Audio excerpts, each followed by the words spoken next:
Well, Melanie Macy said she's now about 5 minutes out, but we're going to get started if that's okay with everybody. Okay, so I'm going to call to order the Tuesday, May 15th, 2017 Royal Oak City Commission Special Budget Meeting. We're going to start with public comment, and then we're going to begin the budget overview. Is there anyone here to speak tonight at public comment?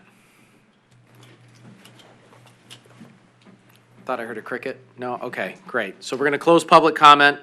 So that brings us to item number 3 on the agenda tonight, which is the budget overview. Ms. Rudd or Mr. Johnson? It's going to be Ms. Rudd's show tonight. Just kind of hiding behind that monitor. I wasn't.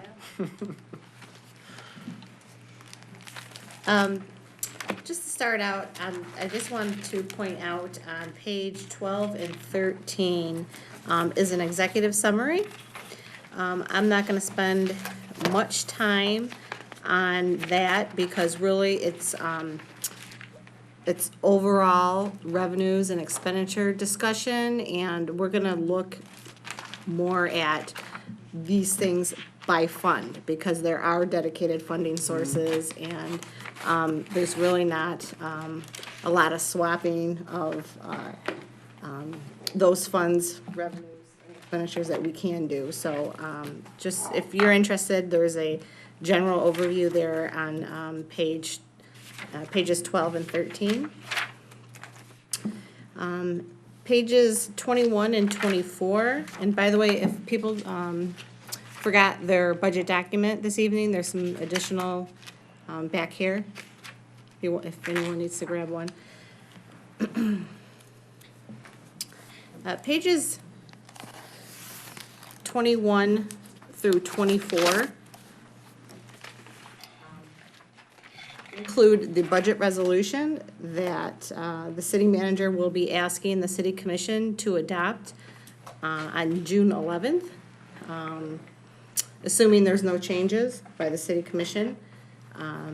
There's 9 resolutions there. The first resolution covers the approval of the general fund and the various special revenue funds.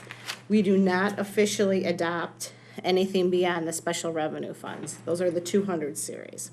We do not officially adopt those. So that is why you only see those funds here in the resolution, number 1. Number 2 are the millage rates that are recommended. The millage rates also include the DDA millage rate. Resolution number 3 is the 1% admin fee. We've been levying that since I've been here. I'm not sure how far back that started, but I don't know, Mr. Johnson, if it's been since you've been here as well. Well, there's not that much difference between when you've been here and when I've been here. About 5 years. 3 years. No, it goes far back, but I don't know exactly how far. Resolution number 4, the water and sewer rates. And number 5 authorizes certain purchases that are deemed from a utility, monopoly, or sole source.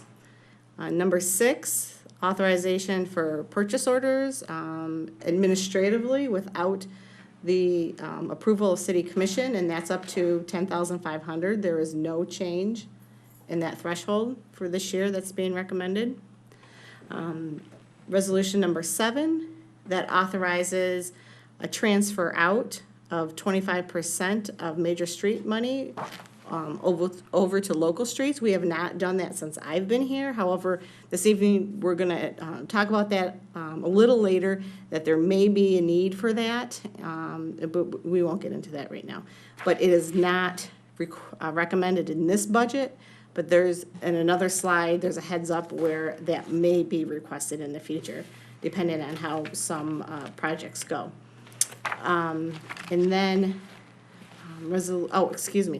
in addition, in resolution number 7, it also allows the finance director to move money within appropriation centers, not to different funds, just cost centers within funds, without city commission approval. Number 8, PEG fees authorizes the city to pay CMN 1/2 of the 1% of PEG fees. The other half, the city keeps and keeps that within the general fund, and we restrict that within the general fund for related expenditures only related to PEG. And then number 9, number 9 adopts and reaffirms the fiscal policies, and those are beginning on page 28. There are no recommended changes this year. We made 2 slight changes last year to 2 of the policies, but there are no recommended changes this year. The policies are related to attrition, capital assets, capital improvements, debt management, fund balance levels, and city investments, retirement, and self-supporting funds. And the retirement is retirement contributions. That's on page 35.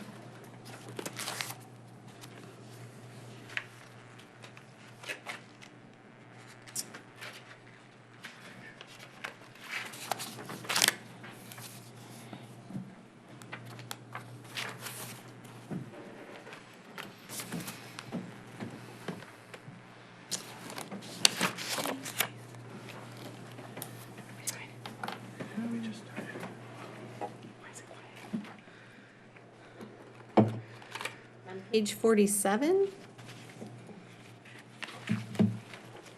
are the recommended millage rates in addition to historical rates. The breakdown, the recommended rate is in the far right column. The city is recommending an increase of 0.9845, so not quite 1 mil. And this increase is due to the net effect of implementing a new drain debt millage of 1.136. And that's netted against reductions in the various other millages, mostly due to a Headley reduction that we have this year.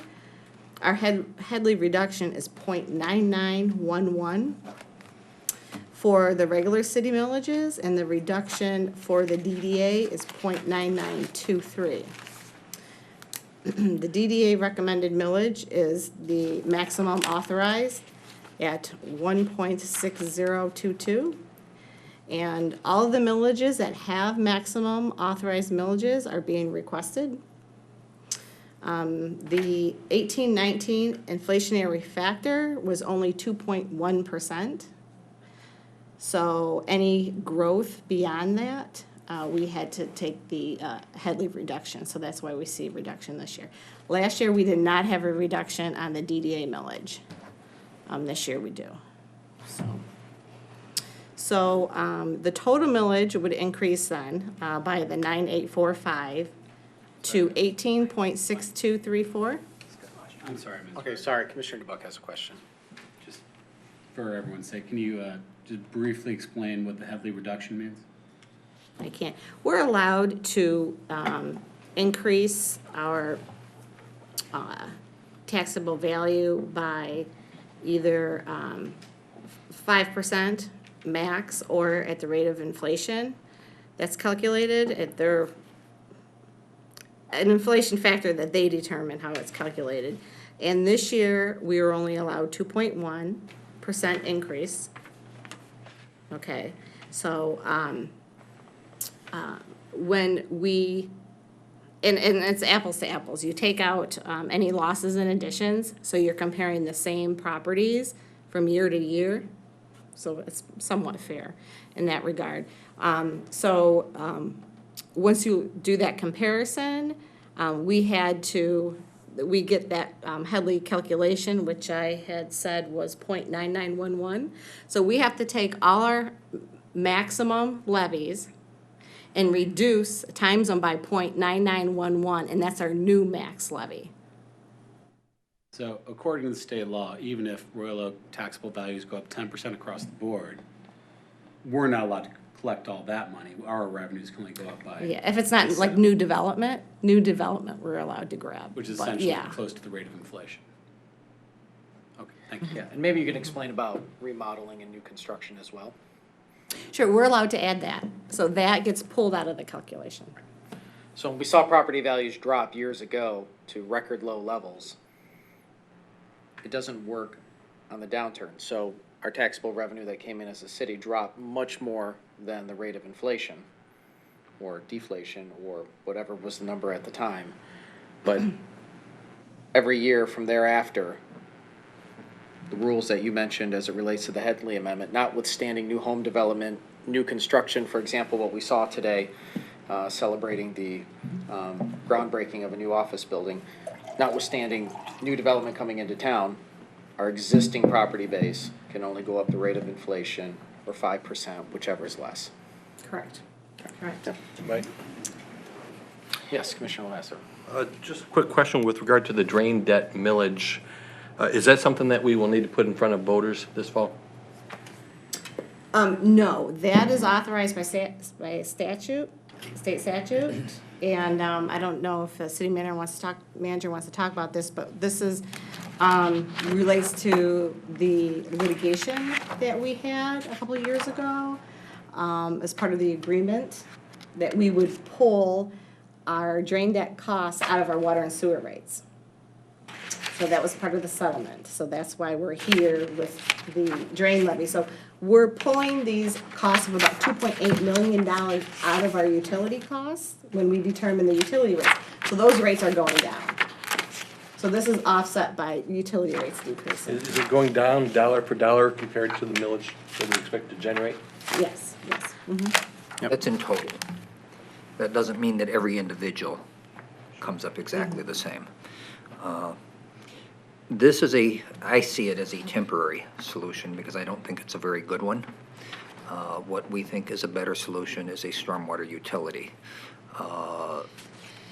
It wasn't something that we could put together quickly enough because it's going to require a considerable amount of work and bringing in an outside consultant to actually review every single piece of property in Royal Oak, determine how much permeable versus impermeable land area each piece of property has, and we'll create an assessment based on, mostly on the impermeable area, although there is some factor for the permeable,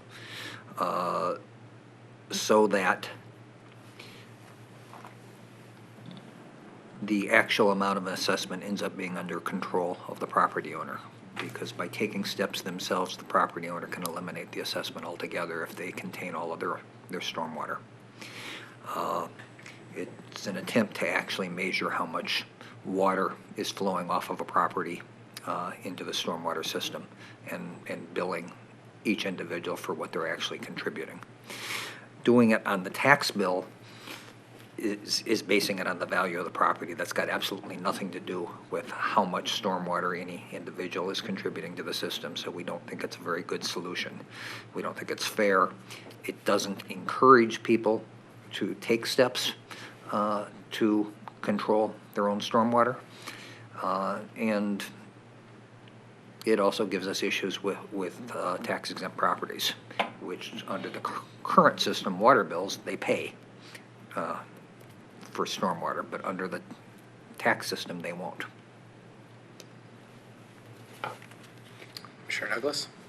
Yeah, I just, to put this in Commissioner Dubuck's question in lay terms, when our SEV goes up because Royal Oak is such a desirable community for people to live in, we can't capture all of that increase in value. We can only capture the 2.2%. And we have to reduce our overall millage rate, which means every homeowner in Royal Oak benefits from the increase in value of our community. So as people look at, new homes being built, and growth in our community and may complain about it, I look back at that and say, we are all benefiting because it lowers our tax rate. there are two different acts that come into play. Right now, we've been talking about Headley, Headley. which is the older one. Headley is really based on total increases in value. It's not looking at individual parcels. Headley's dealing with the city as a whole. And what it does is, to the extent that our growth in value of existing property, not anything that has to do with making improvements, but just the value of your property increased because of market values increased, we have to offset that by rolling back the tax rate. Prop A, which is the other one, really deals with the individual parcels. And that keeps any individual parcel from growing more than 5%. It also deals with the infamous pop-up, which is, to my way of thinking, just a big mistake that they made, that they should just get rid of it and not have values pop up. The problem it creates is just inequities.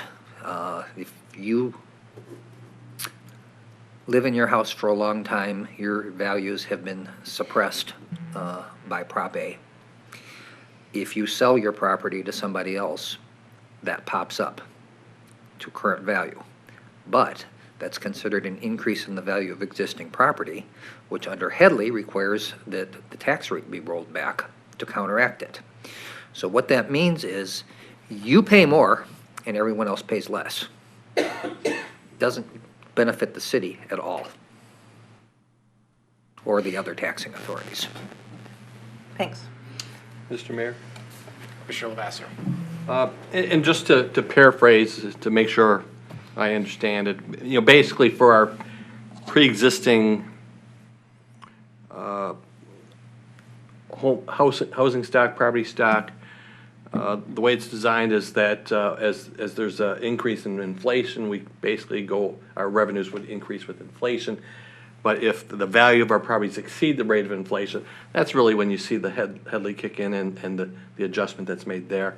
So really the extra revenues come from the new development, whether it's that new subdivision that used to be on public property or something of that nature.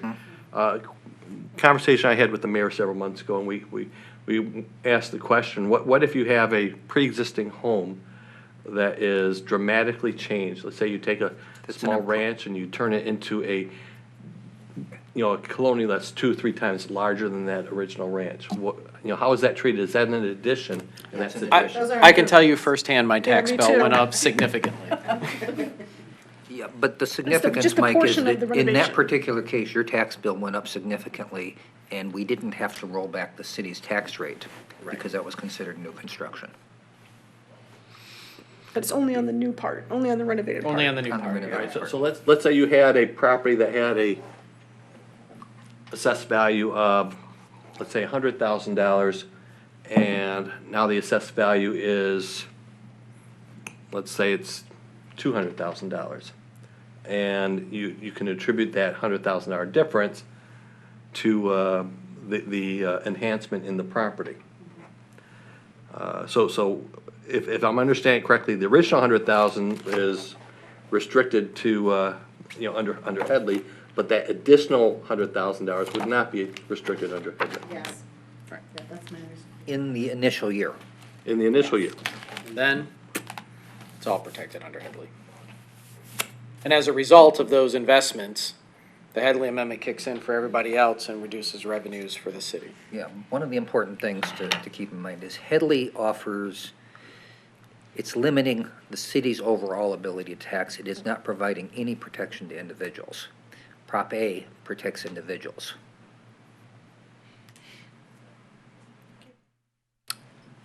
Commissioner Pruitt.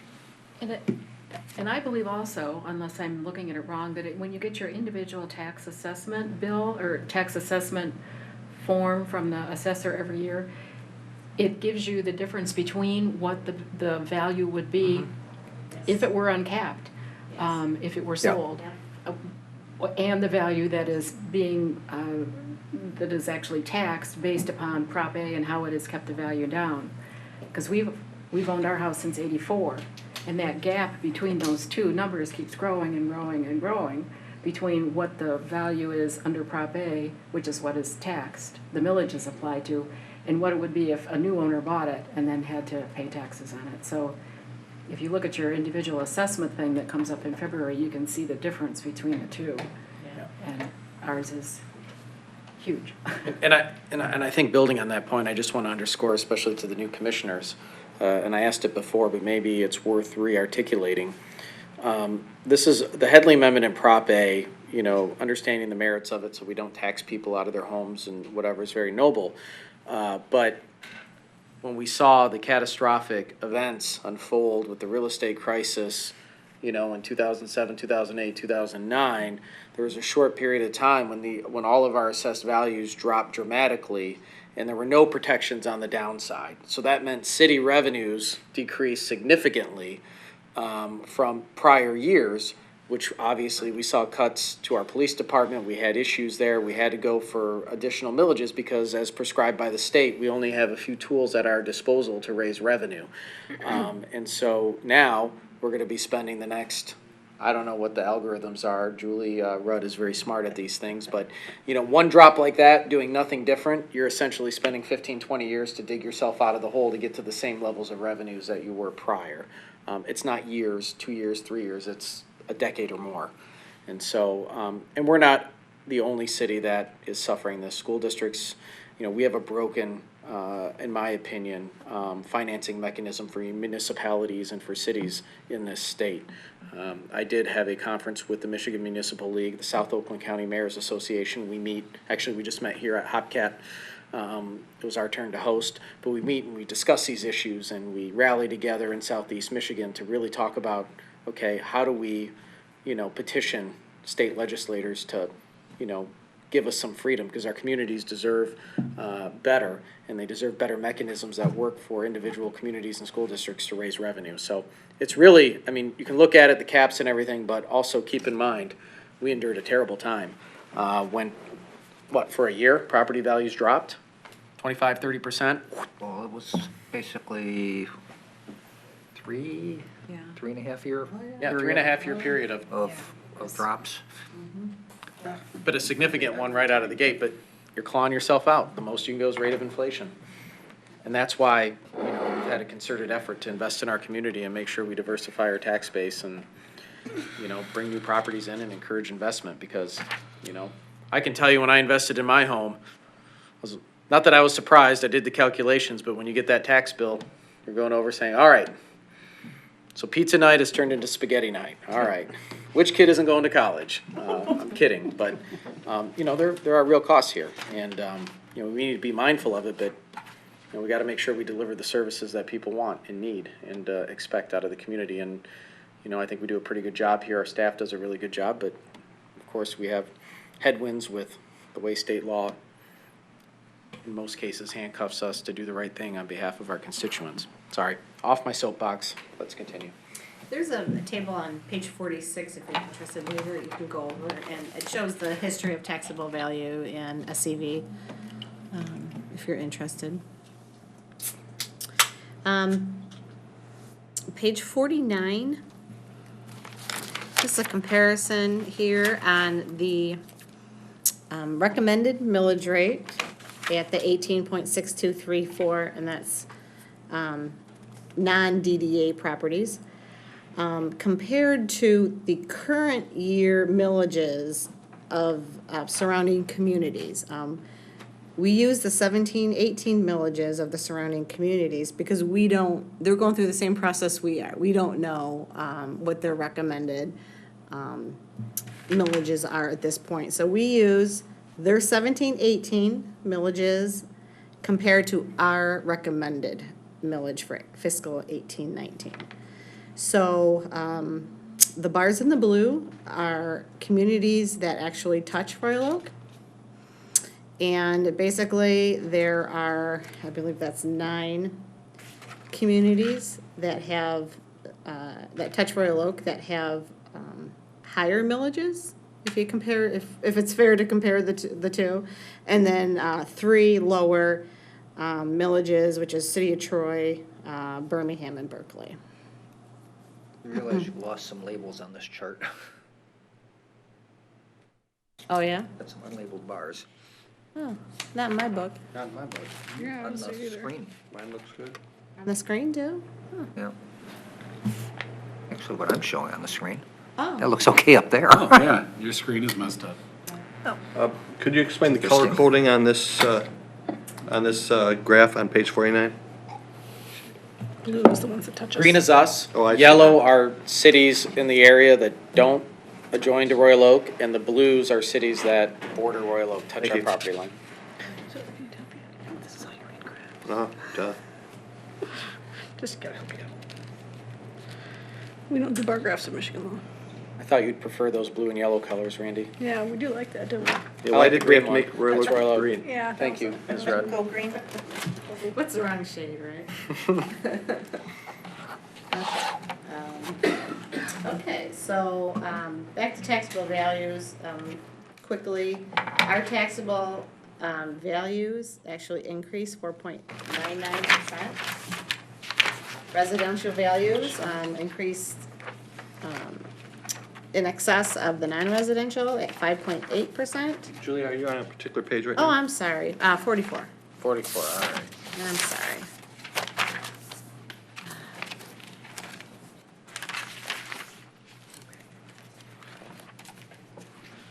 And then again, this table shows the history. If you go to the top, 2009-10, you see the decreases of 0.5%. In 10-11, the change was over 7% decrease, 2%, 2.4. So there's a little bit of history there for you. And then it's broken down between residential, commercial, industrial, and personal property. Why does it look like in 2018-19 that the business projected value goes down quite a bit? Or it looks like it does. Which Commercial? one? Yeah, sorry. 2018-19, it goes up by 18,000. When I'm looking at just the yellow part, and the yellow looks smaller to me. I'm looking at the numbers down below.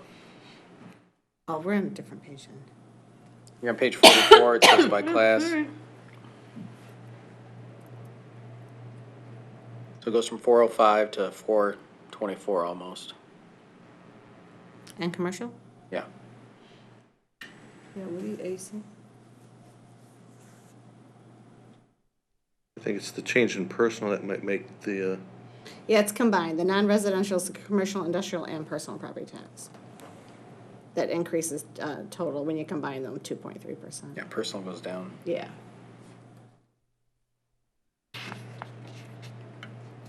Yeah, it kind of offsets the increases in commercial and industrial.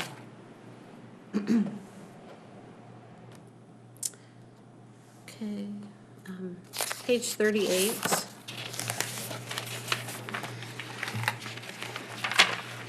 I'm not gonna spend, again, a lot of time on these all fund summaries because again, it's all the funds combined and I don't think there's a lot of value, looking at them combined like this, but, just quickly, total revenues across all funds, nearly $161 million. Taxes are increasing mostly due to the new drain levy. Charges are decreasing due to the lower sewer disposal fees that we'll be collecting because of that offset. And then other is decreasing and that's relative to this year that we're in now, due to the one-time bond proceeds from this year. So those are just the generals. We'll drill down into the details once we get into those cost centers and those funds. On page 39, the next page, again, all funds expenditures. Total expenditures across all funds, $190 million. This includes charges between funds and transfers between funds, and there are a lot of those. Again, we'll get into the details tonight and next week. Personnel costs and debt service costs are the major components that are causing the decrease. We do have the increase. We do have a slight decrease in capital we'll go over those details in future slides.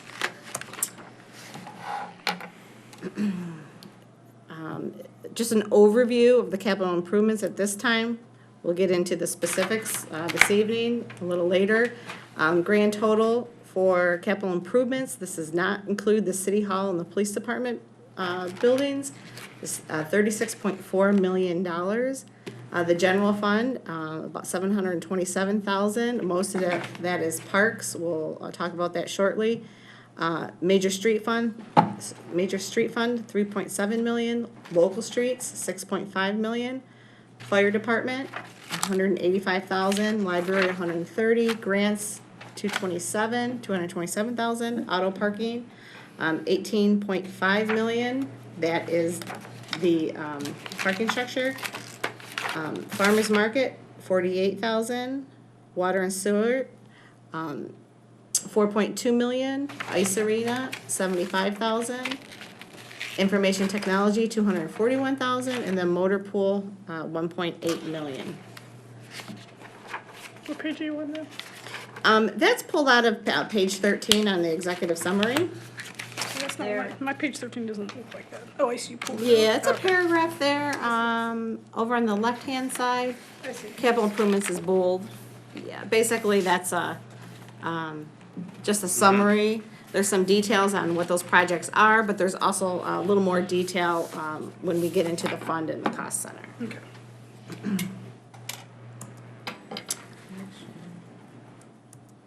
Okay, then page 37.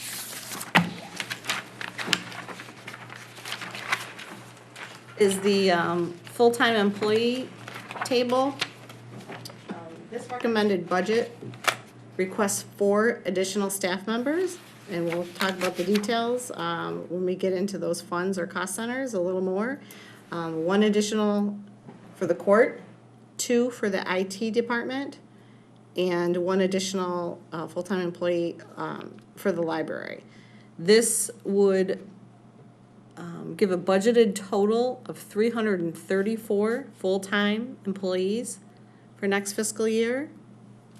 And then I have a note there that this would be 32 fewer full-time staff members relative to the recent high back in 2005-6 fiscal year. And then page 37 has a little bit of history there. You can see the number of positions by department. Each fund or cost center has the details by position in each of the departments. So if you're interested in seeing the position titles, that's available in the body of the budget document.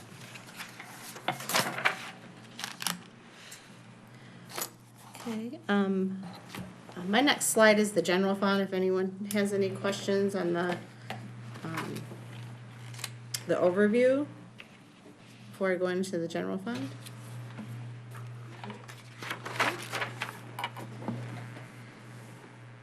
Okay, page 59 is a significant note for the general fund. First, I'll go over the revenues, transfers in, a very general comments on the expenditures, and then we'll get into greater detail on the expenditures with each of the cost centers. We're only going to do in the general fund the cost centers for the city clerk and the DPS director. Because of their scheduling, they're not available next week, and then we're gonna go through the rest of the DPS and engineering funds and cost centers. And then we'll come back to the general fund next week.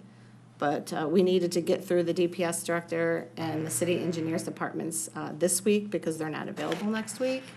So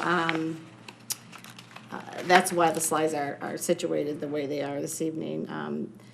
For general fund revenues, total general fund revenue, this excludes transfers in, is budgeted to increase 2%, approximately $580,000 relative to the current year's estimated year-end revenue, and that's mostly due to the increased tax revenue that we're going to get, state shared revenue, indirect cost charges to our other city funds, and RDS reimbursement, which is the retiree drug subsidy that we receive. Tax revenue for the general fund is budgeted to increase 4%, or $610,000. The state shared revenue is budgeted to increase 2% at about $98,000. And then the indirect costs that the general fund charges to the other user funds is increasing about 8% at $173,000. And then the RDS payments are increasing $190,000, but that's only because we had a decrease this fiscal year because of some timing on how they were changing the timing of our payments. So we actually had a decrease this year. So compared to last year, we're really not getting an increase. It just appears that we're getting an increase next year because we got a decrease this year. Just a chart on state shared revenue. I just mentioned that it was increasing about $98,000, or estimated to increase. There's some history there on page 51.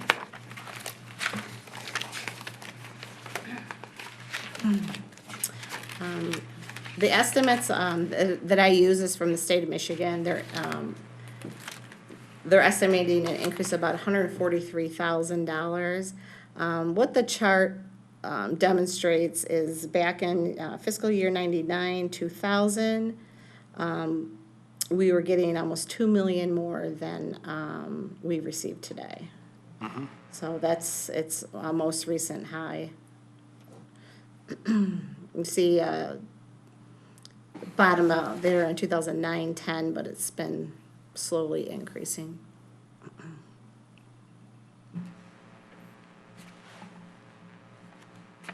Okay, page 59 again, second paragraph is the transfers in. They're decreasing about $2.5 million, and that's the net effect of a one-time $3.5 million transfer that we kind of loaned to local streets. I think everyone probably remembers that. That transfer is netted against this year, coming up in 18-19, a transfer in from the DDA of $737,000, and that's their portion that they agreed to pay for the new debt for the Central Park project, and then $275,000 from auto parking to assist with the funding of we'll just call it the WROK project debt service. So those are two new transfers in for next year. Commissioner Macy? So the streets was because we borrowed to do more streets early, is that right? We thought we were gonna have a timing issue and we would need the cash over in local roads. So at the end of the fiscal year, we moved $3.5 million over to local roads, and then we quickly did a budget amendment when we got into the next fiscal year, when we realized the projects weren't going to go as quickly as we thought, and we wouldn't have the timings, and we moved it back to the general fund. I know that's hard to hear, that construction projects usually, meet their timelines or don't meet their timelines, but in this case, the rule held true. But yes, to answer your question, Commissioner Macy, we did do some bonding because it was a wise decision to save money for the community and pull ahead a lot of much needed road repairs. Expenditures, I'm just gonna make some general statements. We'll go into more detail when we get into those cost centers next week. Total general fund expenditures, excluding non-public safety transfers and one-time lump sum developer payment related to the WROK project, pulled those out. I don't think it's really fair to kind of include them. They're budgeted to increase approximately 7%, or $2.3 million. And that's relative to our estimated 17-18 year-end expenditures that we're projecting. This is mostly due to an increase for the new WROK project debt payment. There's also some capital projects in the Parks and Forestry Cost Center. We're carrying over the master plan project, that's about $200,000. And then also due to increase in wages and healthcare costs.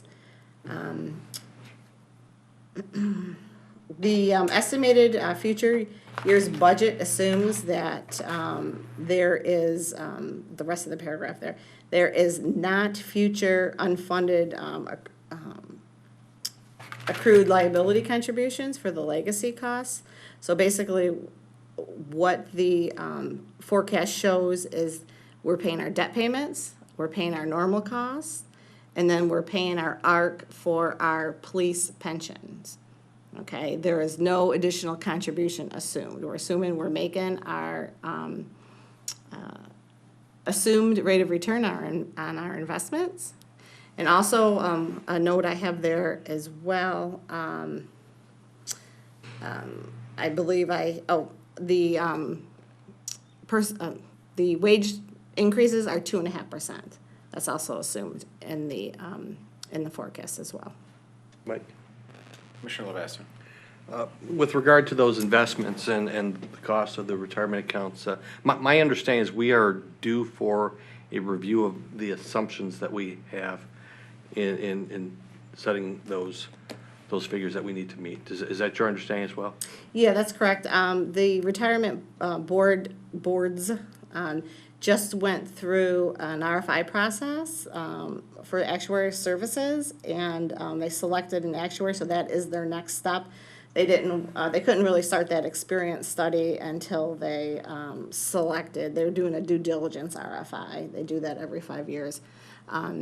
So now that they had selected that actuary at the last meeting, their next step, which is going to be probably beginning in June, the experience study. And I would anticipate that would take a couple months. But the boards do that every 5 years as well, the experience study. Okay, so if I'm hearing it correctly, the results of those reviews, we're not going to have timely for purposes of this budget. Correct. Yeah, that would take a couple months to get back.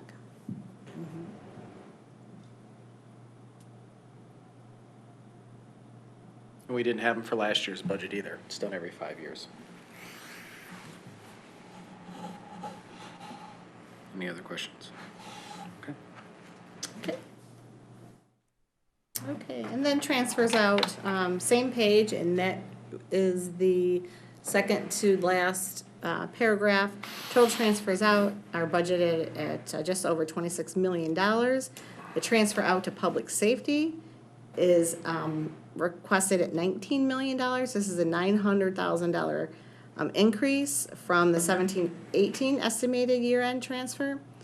The forecast estimates that the transfer will be as high as $20.3 million by the end of the forecast you see here, which is year 22-23.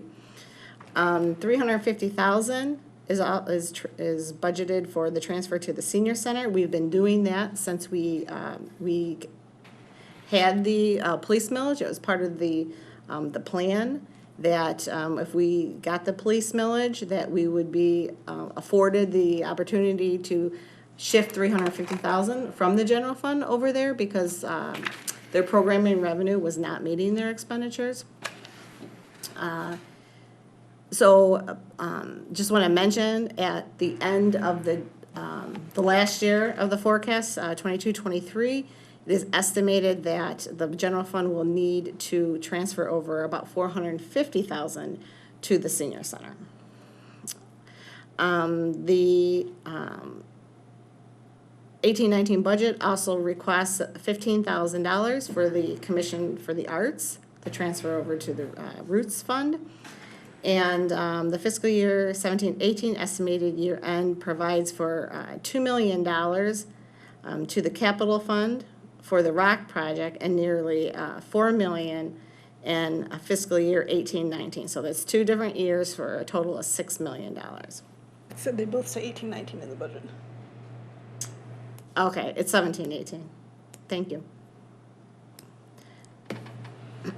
So, so you understand the 2 columns and the transfers out numbers. 2 million is in the 17-18. There's 4 million in the 18-19 for a total of 6 million. Because we need cash, we are spending money already. So that's why the 2 million is going over this year. The 18-19 budget includes also $2,227,000, and that's an estimate for the debt payment for the ROK project, as we have not sold those bonds yet. And the forecast provides for this same amount to be transferred annually for the duration of the ROK project. The general fund continues to transfer out approximately $465,000 annually for the debt payments on the court. How many years are we looking at the debt service for the ROK project? 25.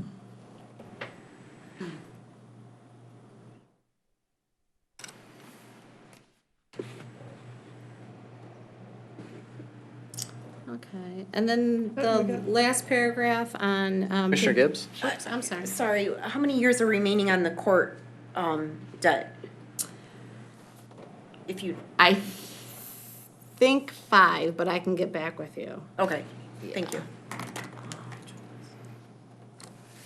Yeah, let me get back with you on that. Sure, thanks.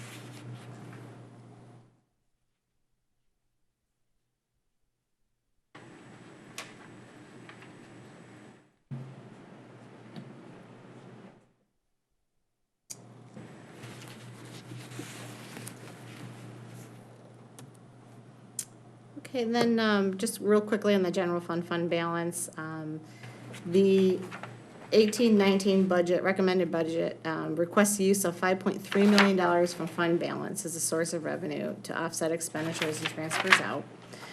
The ending fund balance is projected at 31%, which is the very next page, page 60. Which is slightly outside the fund balance policy. Our fund balance policy is 10 to 25% of expenditures. However, the forecast shows a continued use of fund balance averaging about $900,000 annually, should the forecast be correct.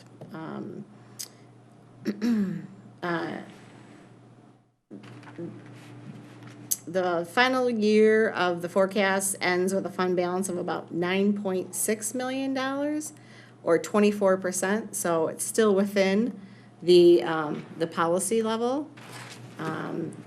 The combined fund balance for general fund and public safety totals about 18% at the end of the forecast.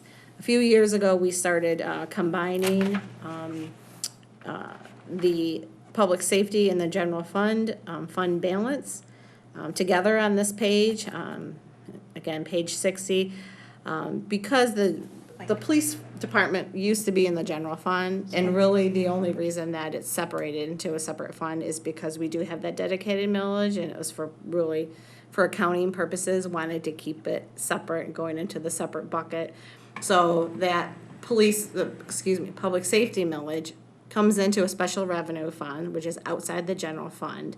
And then we do a major transfer over from the general fund there. So we combine the fund balance, because really such a significant part of the general fund is a source of revenue for public safety. Commissioner Douglas?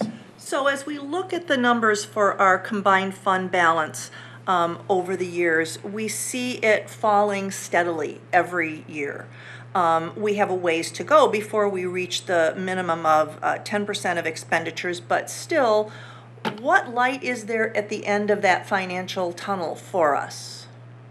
And I might direct that at the city manager. Well, that's one the finance director and I have gone back and forth on several times, because if you look at historically, we always project declining fund balance, and in the end, that usually doesn't happen. We've usually actually had increasing fund balance. Now, we have gotten, I think, probably a little more realistic in some of the projections than we've been in the past. Trying to not be quite as conservative on some of the projections as we were, to make them closer to reality, but I tend to think that we're probably still a little bit in that mode. I do not expect to end up seeing declining fund balance.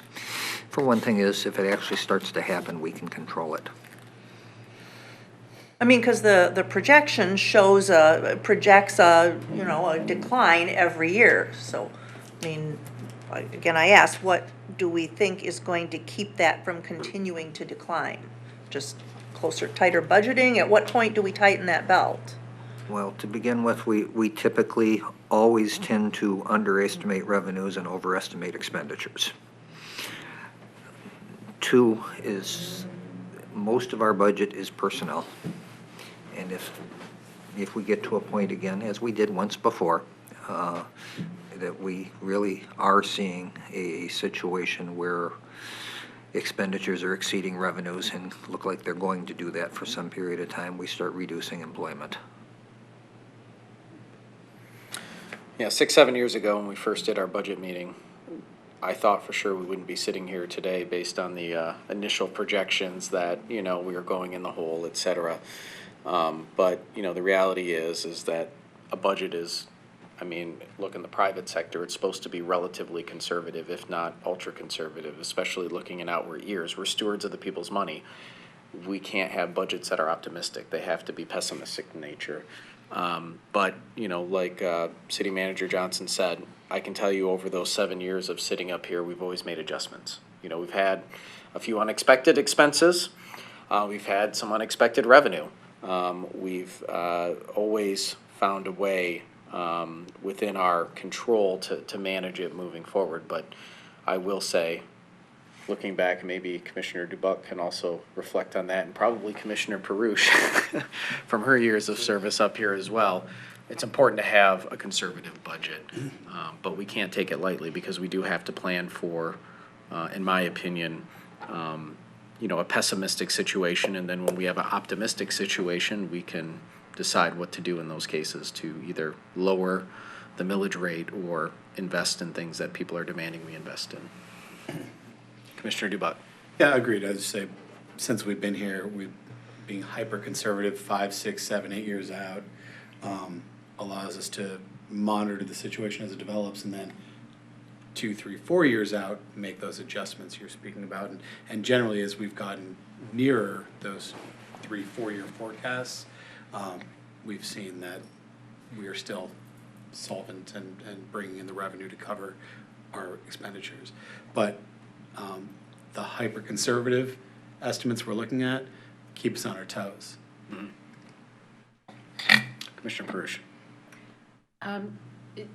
The one thing that is gives me a whole lot of hope in terms of how I've dealt with this over the last couple of years since I've come back is that right now the city, and it's true for most municipalities, are using the 5-year forecast model so that as best they can, they're projecting out and anticipating the dips and the fluctuations in revenues and so on and so forth. It's not a perfect system because things happen, but I compare that to a number of years ago when that wasn't part of the whole municipal accounting scheme, and all of a sudden there were significant drops in property taxes for whatever reason, or significant drops in state shared revenues, and you were scrambling.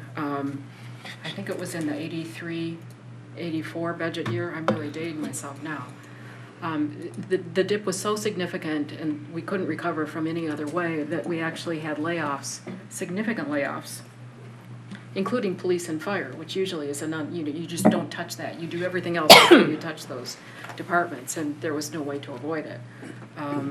Now the municipal accounting methods have improved so much so that you can anticipate some of that a little bit and build some safety nets into your budgeting system. So I'm not approaching the budgeting process this year with the same like white-knuckled, oh my God, what kind of surprises are we going to get this year that I did a long time ago. So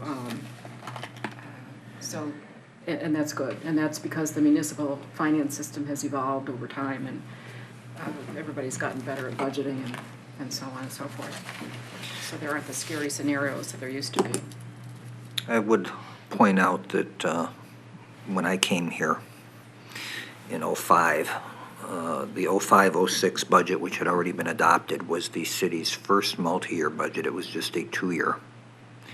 So it showed the '05-06 and a projection for '06-07. And the '06-07 projection anticipated an actual fund balance deficit of about $6.4 million.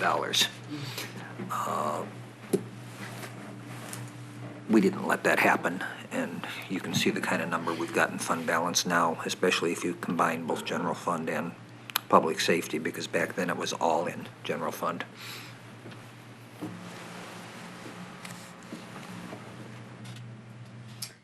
This might be a good time to mention, since we're talking about forecasts. Technically, those future year budgets are probably better described as estimated future year's budget as opposed to a forecast. We don't pretend to be economists in the finance department. What we basically do is extrapolate out what's going on in the budget we're looking at. Okay, so the 18-19, let's say there's a 2.5% to 3.5% wage increase. 2.5% because of the contractual increases, but we still have a lot of departments that have newer employees that are still going through their wage steps. So we tweak them sometimes to 3.5%. But, so basically I kind of look at those departments, if they have newer employees, I increase it up to about 3.5%. But, so you see something like that. Same with like healthcare costs. I'll just guess, okay, maybe a 4% based on, what's going on. And that'll be, extrapolated out on each of the years. I don't sit there and think, okay, in 2021, I think it's gonna be this. I can't tell you the price of oil next week, what it's gonna be, okay? We don't pretend to do that. So basically, think of it as, kind of what's going on in 18-19 and extrapolating those expenses out, okay? Really, we hit the personnel costs.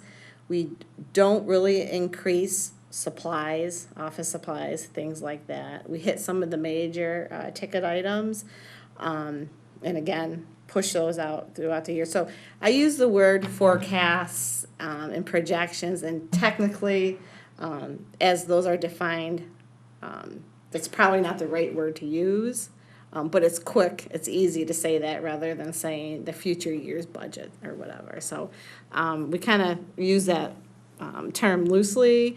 We don't try to pretend, okay, in 3 years, property taxes are going to increase 4%, but in 7 years, we think, we're going to have a recession and they're going to go down 10%. We don't do that. Like, for instance, our assumption is 2.5%. So, 1 year, there might be a decline, or maybe for a couple years. We might see something in the next couple of years. Just so you know, we don't put that kind of work into it, and we're not equipped to. We just don't know that kind of stuff, so we don't pretend to. So, okay.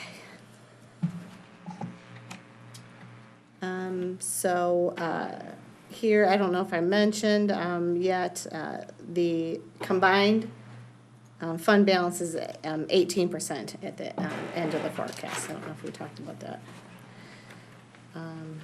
Page 54. Just want to show you the table. Kind of talked about it. 13.8%. Or excuse me, $13.8 million of unassigned fund balance. That's again combined for police and fire, and there's a little bit of history. You see where we combined them back in 13-14, but there's some unassigned fund balance there. You see a peak in 16-17 for the general fund at 53%. Estimated next year about 31%. Again, all within our fund balance policy. And that is it for the general information. The next slide is specifically for the elections cost center, which is on page 77. Part-time wages and overtime is increasing. As there will be 2 elections next year as opposed to 1 this year. Miscellaneous contracted services are increasing $1,000. For Oakland County, charges to code the voting equipment That's in the department requested budget, however, that did not carry over to the manager's recommended budget. Postage and mailing services are increasing $1,500 due to the 2 elections. So ballots will need to be mailed twice.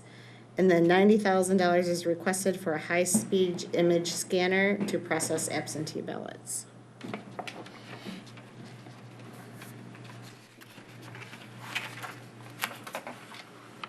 Any questions for Ms. Rudd or Ms. Hales? How do we currently process absentee ballots? Ms. Hales? We have one high-speed scanner. We actually got it last year. But after working a couple elections since then, I realized we need more than one, because when you're adjudicating the ballots, you stop scanning the ballots. Therefore, you stop the process. I know the city of Rochester Hills, they have 4, and their precincts are pretty comparable to us. I just helped the city of Southfield work their election just a couple weeks ago, and I worked their counting board, and this is the first time that they had one, and she's going to be getting at least 1 or 2 more. So even though it's a high-speed scanner, to have one more additional one would be very helpful. Okay, this isn't the thing we put our ballot in. No, this is for the absentee counting board, so it's to count the absentee ballots. Okay. This is a device that's designed to take a whole stack at once and Okay. suck them through really quickly. And it's not the scanner that's $90,000, it's the programming and, the scanner itself, that's not what we're paying for, it's the actual program and everything that reads into that. And it seems if we only have one, to have a backup is also important. That's as well. another issue we've talked about with Oakland County, and they said that they have one there. So if any of us, because we have one, Novi has one, Farmington Hills has one, Troy has one, they're also getting another one. There's only one backup. So, Commissioner Lavasser. So what we're anticipating is one additional that's comparable to the one that we have right now. it's an exact replica of So that one. We're very satisfied with the performance of the one that we do have right now. Yes, but we it's need great. greater capacity. It actually takes 100 ballots a minute. So it's really cool.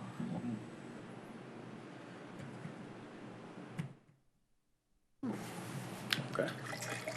Then on page 96 is the other cost center for the city clerk, which is the city clerk's cost center. Part-time wages are increasing about $10,000 due to having both positions filled for the entire year, as opposed to in 17-18 there is some vacancy. Office supplies are requested to remain at $6,500, but it's decreasing to $5,000 in the city manager's recommended budget. Why do you hate pencils, Don? I'm sorry? Why do you hate pencils?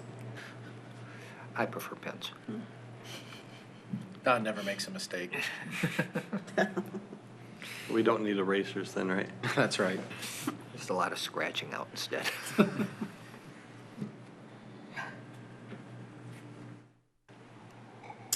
Okay, page 112, and we're gonna move to DPS-related cost centers and some engineering-related funds and cost centers. Page 112 should be Parks and Forestry. Get that right?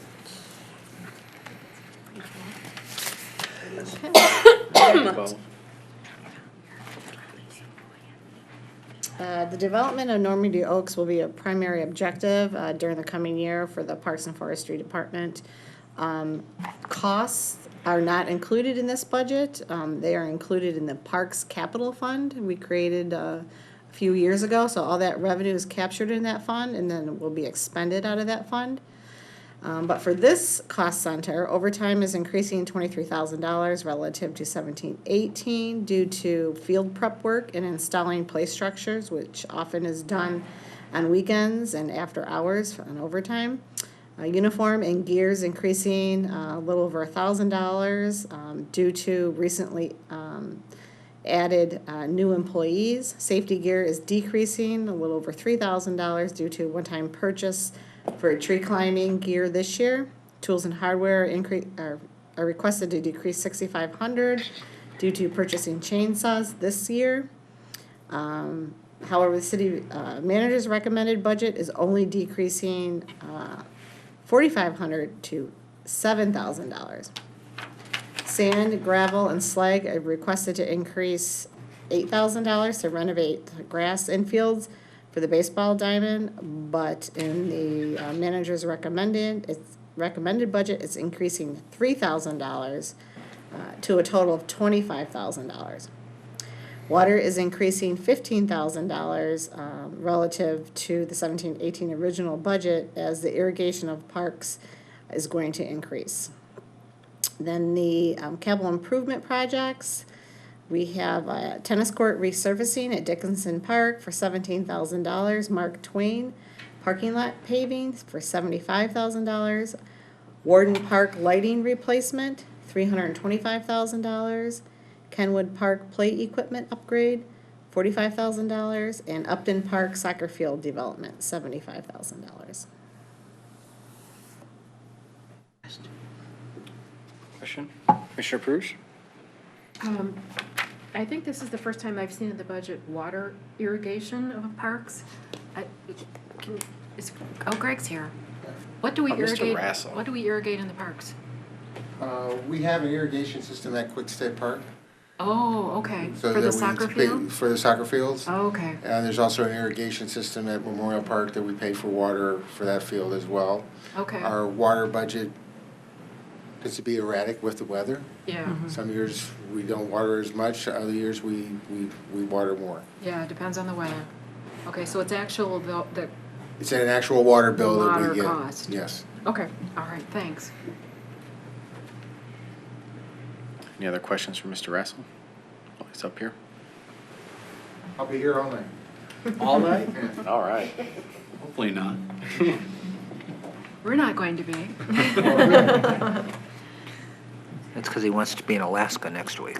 I have a question for Don. Commissioner Macy. So the two that are changed from what was requested to what you're recommending, what's the reason? At this point, I don't remember. Okay. He remembers. Let me bring up some of the changes. The baseball infield, probably over 10 years ago, 15 years ago, the Royal Oak Youth Baseball League put a grass infield in on Edison Field. They were going to take care of it. They were going to maintain it. It wasn't going to be a cost to the city. Well, their financial situation has changed, and some work needs to be done to that grass infield, and it costs $8,000. Which park is that? At Memorial Park, the grass infield off of Okay.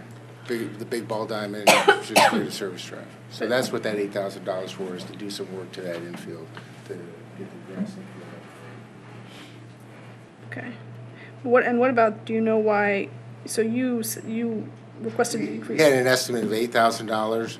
We had a contractor come in and give us an estimate of $8,000. That's where that number came from. But I got that one. What about the other one? Where's tools and hardware, you requested to decrease $6,500 and he said only decrease $4,500. Do you know why?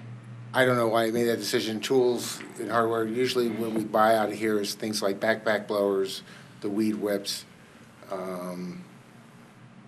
backpack blowers, the weed whips, chainsaws, that kind of thing is the items that we, and that's cyclical too. We tend to, they tend to, Yeah, they they just, wear out. they wear out, and there's no, so usually they last 2 or 3 years, but there's no real prediction on when a chainsaw's gonna go bad. That particular change was just an eyeball change by looking at the history on the account. I just thought he under budgeted it. Oh, okay. And then, He spent $75,80 in 16-17. It looks like he's gonna spend about $10,000 in 18-19. So we bumped it going forward. He had only asked for $5,000. Then on gravel, sand, gravel, and slag, I actually reduced that one from 30 to 25. We had talked at Parks and Rec about maybe putting some new receptacles at the parks. Is that included in this or not? No, it is not. We're talking about the receptacles. We are going to try automated receptacles that are more contained at the 3 parks that have pavilions. We're making plans to install them. Since they're trash receptacles, they're in the solid waste budget. Oh, I see.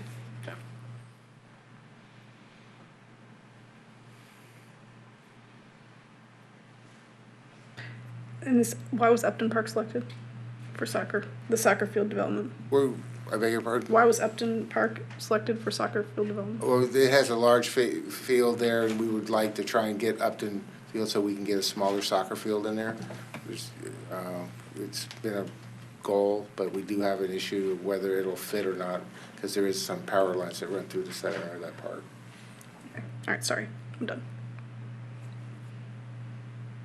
So just to confirm, when we get to the solid waste budget, we can talk about recycling bins and All you want. different types of receptacles for trash at our park versus the blue All you barrels. want. But like I said, we're rolling at the 3 parks that we have pavilions, Star, VFW, and Memorial. We hope to roll those out by the end of June. Perfect.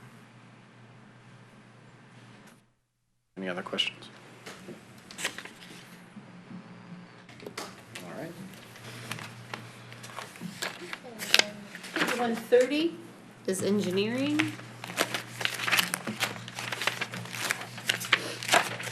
Well, it begins on 129, but the significant note is on page 130. Personnel costs are increasing relative to the current year's budget as engineering staff is charging additional time to this general engineering cost center due to an increase in the amount of anticipated permits, right-of-way, and plan review work.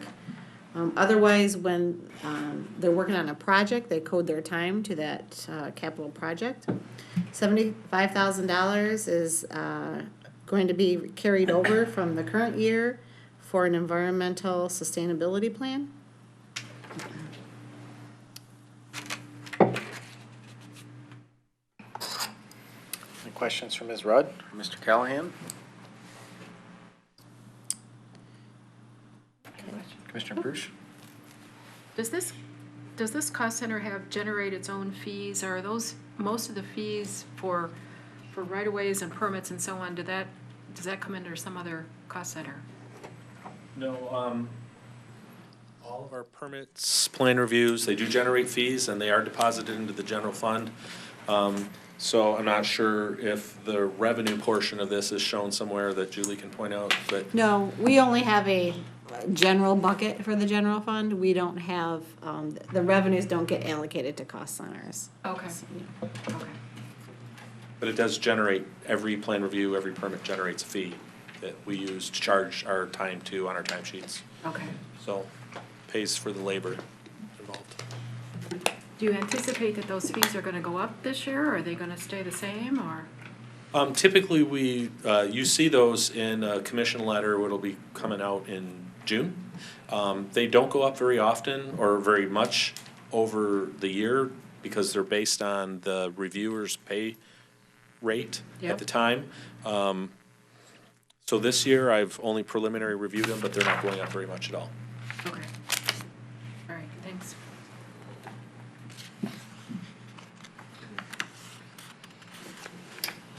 Okay, and that concludes the slides for the general fund this evening. Again, next week, we'll go through the rest of the cost centers, but we're gonna move on to the other funds that are related to the DPS and engineering, because those two will not be here next week. So next would be the the Major Street Fund on page 159.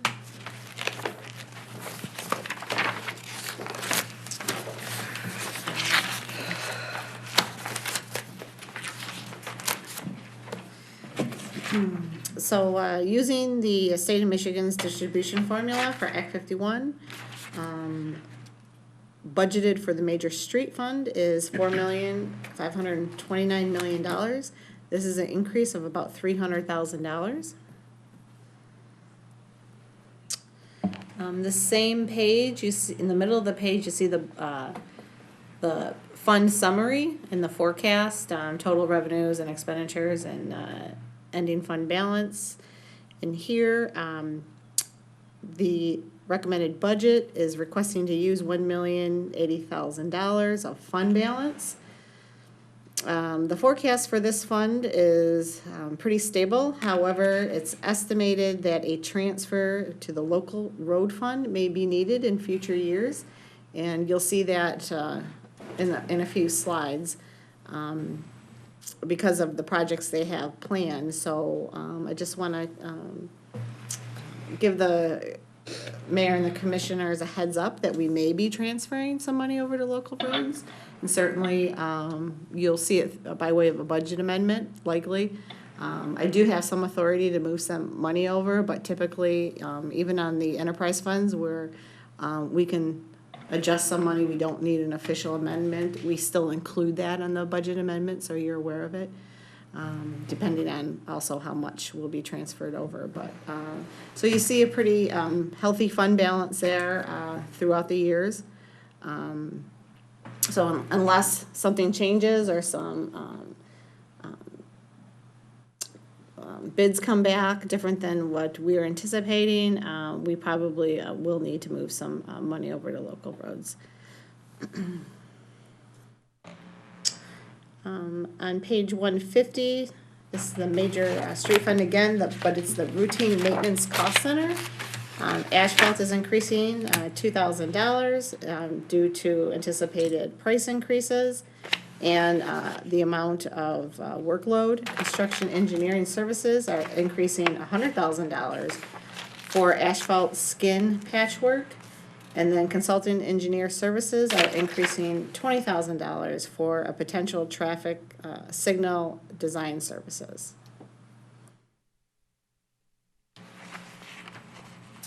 Major Street Parkway Maintenance Cost Center, personnel costs are increasing slightly due to increased workload for median and right-of-way maintenance.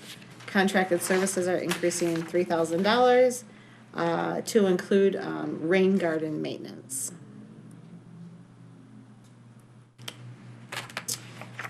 Oh, Commissioner Perush. Can I ask what we're doing now for rain garden maintenance? Are we contracting that out, or are we using our own people?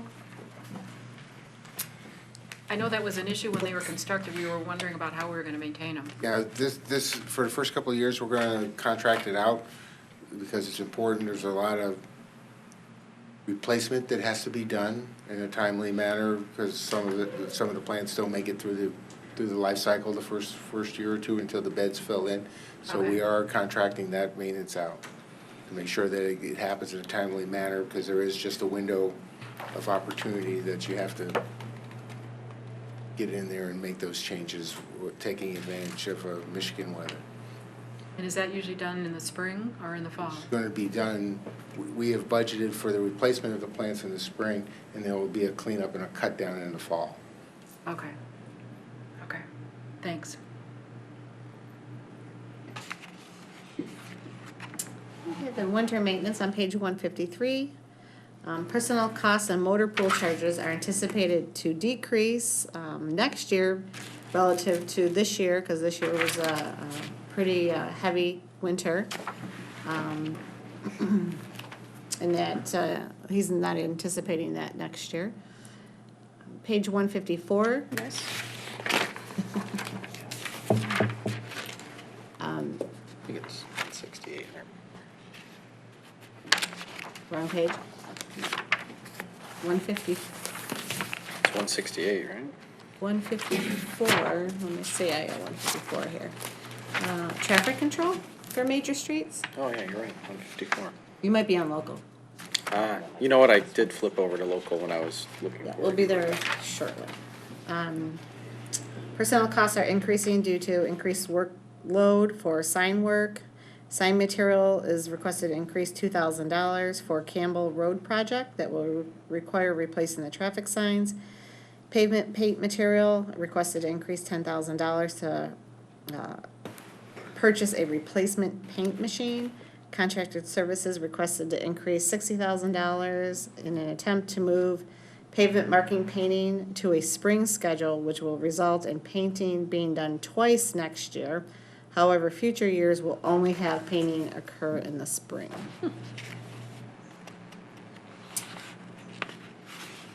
And then, Major Street Signal Services, 156.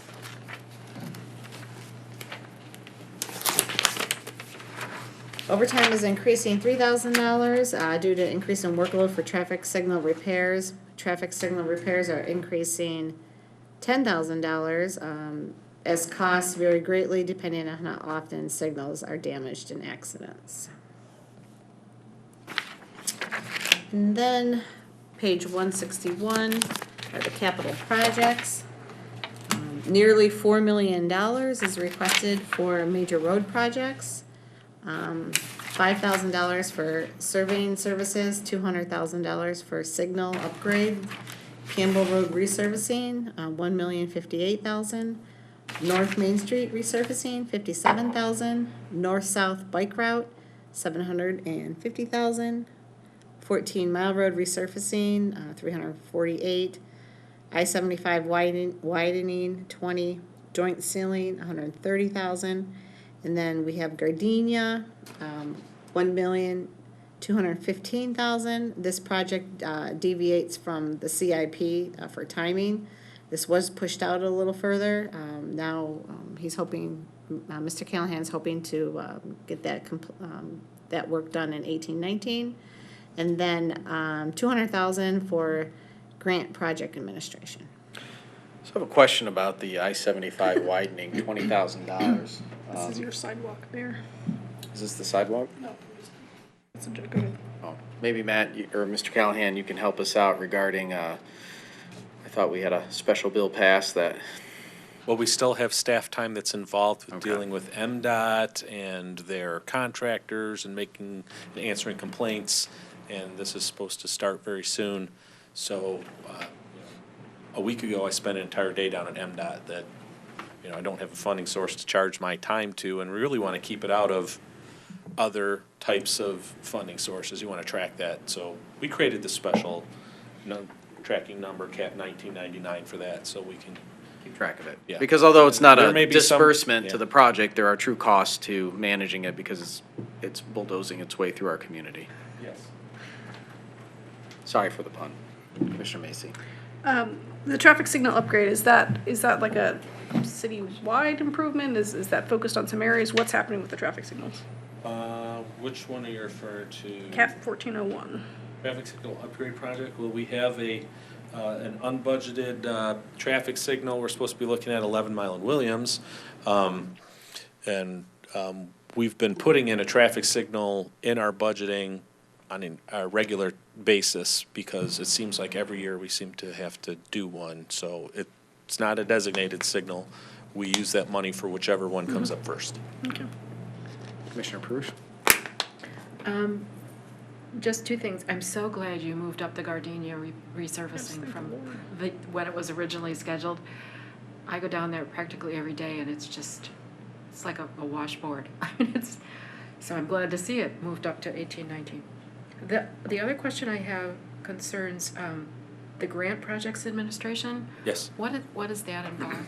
CMAQ is for congestion mitigation and air quality, and we were awarded two back-to-back CMAQ grants totaling, the dollar amount's escaping me, like $3.75 million to review Main Street for the entire length of the city from 10 Mile of 13 and a half, Crooks Road from Main Street to 13 and a half, all of 11 Mile Road and all of 13 Mile Road in the city limits to upgrade all the signals so that they're all in the timing system, and an engineer will program those signals once we've upgraded all the components that need to be done, so that as you drive through our city, you will not have to stop at a stoplight. If you hit the first one, you'll progress all the way through at the speed limit, not speed. Helps reduce. So CMAQ is a regular grant for congestion mitigation, and if they can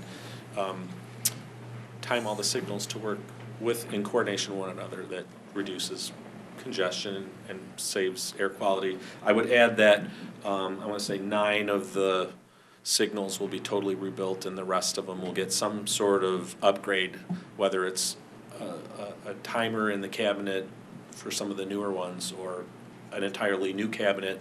And one of the conditions of this was to upgrade all the PED signals, so they're all countdown signals. So that was part of this project. It helps out with the pedestrian movements. People don't understand what the white walk symbol is and the red hand is, or what it means when it's flashing. So they have a tendency to understand when the numbers count down to 0. Fancy. So that's something included in that. So, Mr. Callahan, would it be fair to say that by investing into the CMAQ, along with getting the grants that accompany with it, you know, we're not only reducing congestion, which is good for residents, they can get to where they need to go much more smoothly, but also we're reducing CO2 because of the start-stop and inefficient traffic flows? Yes, that is what this whole grant program is for. Good. I knew the answer, I just wanted to get a little confirmation on it. Commissioner Macy? For the bicycle route, is that just for the painting? Because the resurfacing of Campbell Road and North Main are also listed here. So what is the? The north-south bike route is, you'll see it on this Monday's commission meeting. It's been submitted for the contract on Washington from Woodward all the way up to Euclid, over Euclid to Main Street, and Main Street up to the north city limits. There's more than just striping.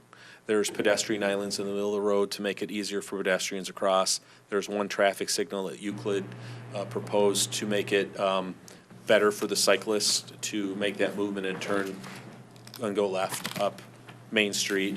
There's quite a few other features. The green paint that we're putting down in the intersections, which is recommended by NACDO and MDOT, is a very high-priced pay item in there, believe it or not. Who knew that green paint would be so expensive? But that's what's recommended now. You can see it in action in Ferndale, on Livernois, and on 9 Mile. So our bike route will look very similar to theirs, only in a different location. Okay, thank you. Commissioner LeBaster? Did you say there's going to be a traffic signal at Euclid and Main? Yes.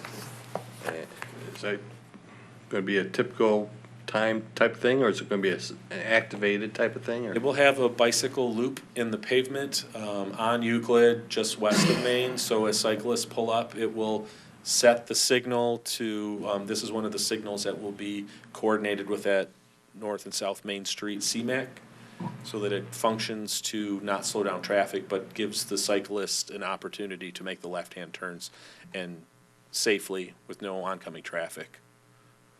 Okay, I don't know if I fully understand. It's going to be activated because a bicycle is in people it. on Euclid, whether it's a cyclist or a car. Okay. There's no crosswalks across Main Street there because Euclid is a T intersection, and the east side of that intersection is the cemetery, and there's no sidewalks on that side of the road. So it's only bikes and cars that will activate the signal.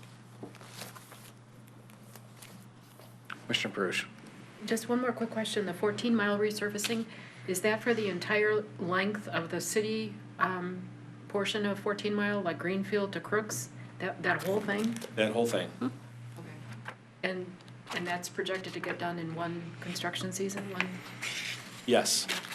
It's mostly resurfacing. There's a water main we have to build as part of that, east of Woodward, over to Mandalay. And there's that bad section there, just east of McDonald's on the south side. That's terrible. the Between that and Delamere. the pavement needs to be fully replaced completely to the subgrade, and new soils put down underneath to hold up the roadway. Yeah. So, but that's the only major reconstruction part. The rest of it's just milling and resurfacing. Okay. And is that going to happen this summer, or would that be like next spring? That will be next spring. We're in the process of designing it up right now. Birmingham's obligated to pay for a portion of it because the north half of the road is in their city. The county wants to put a new signal in at Greenfield Road, so they're paying for 70% of that. So a lot of components, when you have other municipalities and jurisdictions along your route, you kind of have to include them. So there's a lot of work that goes into packaging a product together. We did get a grant for it, so the state pays for 70% of it, which is nice. Yeah. Okay, thanks. Okay. Okay, local streets. page 170.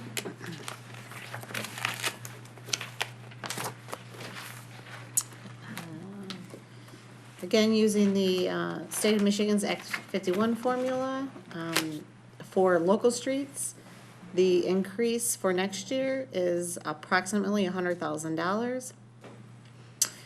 Also, want to mention, we again are putting the entire road levy into the local street fund. And that levy, 2.4134 mils, that's the maximum authorized levy for next year. And that will generate just over $6 million, it's anticipated. And page 171 shows the fund summary box and forecast for this fund. Next year, approximately $2.8 million of fund balance is requested to be used. The forecast shows a deficit position in fiscal year 1920, and that is why we may need to transfer some major street funds over to the local street funds. But we will watch that a little closer as bids come in and timing of projects are monitored. We will see exactly what we will need, and we'll let you know.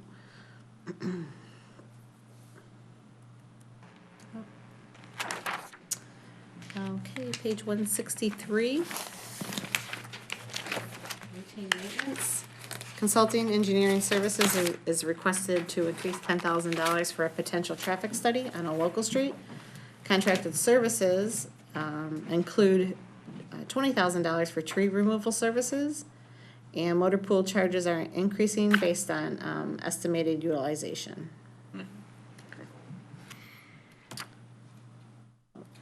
Commissioner Macy? Is it a particular street, or is that just potential? Mr. Callahan? Sorry. Mr. Callahan? Yes. We just had a quick question on whether or not these changes are related to a specific street or just in general, you know, based on. 10,000 for a potential traffic study on a local street. Do you know, is it like a specific street or just? No, that's just a placeholder. We seem to be getting a lot of traffic requests lately for more elaborate types of traffic studies that we can't do in-house and staff and with the help of the Transportation Improvement Association. Got it. Mr. Prush? The tree removal, is that street trees? Yes, and it's more of a contingency thing for anything that comes up with storm-related contractor. Okay. Okay, thanks.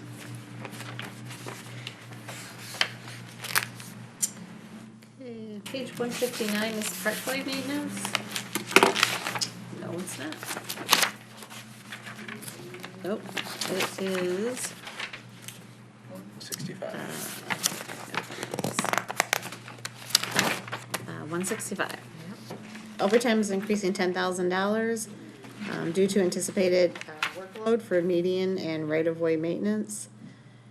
The budget includes $20,000 for right-of-way tree replacement program piloted last year, and $20,000 for rain garden maintenance for local roads. And again, motor pool charges are increasing based on estimated utilization. Page 167. Winter maintenance, overtime, salt, and motor pool costs are anticipated to decrease as DPS director is anticipating a more mild winter next year relative to the one we experienced this year. I like the way you think, Greg. Yeah, Mr. Rassel. You're like the walking farmer's almanac. Well, there's a little bit of a skewed way on how we determine our motor pool costs. We figure our motor pool costs based on a calendar year. Okay, so we figured this year's motor pool cost based on a year of January 1st, 17 to December 31st of 17. So that's how we figure out what our motor pool usage rate is for the given year. So next year you may see that increase because we're going to figure, when we figure the cost for the calendar year, we base it on the 1st of 18 to the end of 18.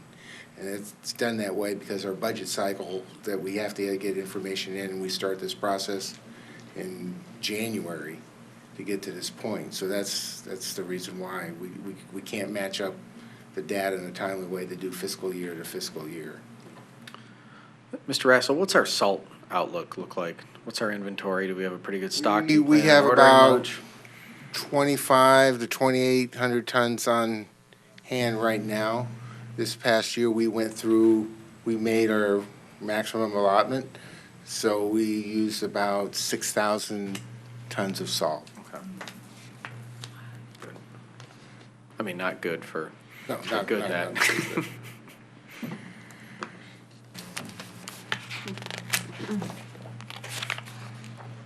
Local streets, traffic control, 168. Sign material increasing $2,000 due to anticipated increases in unit pricing. Motor pool charges are increasing due to a catch-up plan that we have to collect depreciation that was not collected many, many years ago. We performed an analysis on the funds on hand in the motor pool relative to the funds that we should need. And it actually worked out very close that what we do not have is exactly what was not collected during those vacation years a very long time ago. So it's kind of like a little Ponzi fund there. So what we're proposing is to do a have catch-up provision over the next 10 years to try to collect that $4 million we're short. So that we do have the proper funds as we're replacing these vehicles in the motor pool.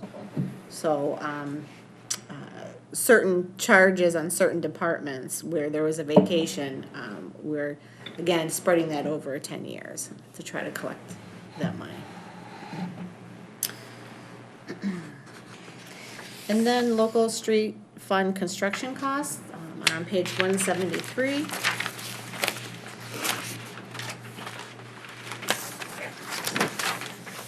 Millage concrete street repairs, about 1.3 million.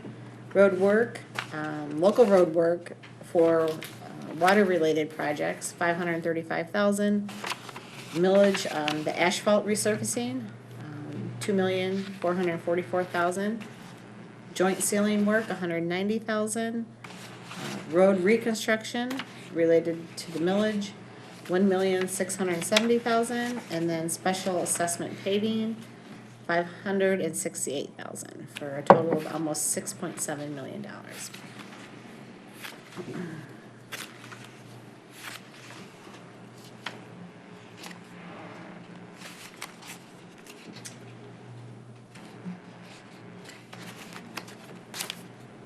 This is my last slide for local roads. If there's no questions, we can move to solid waste.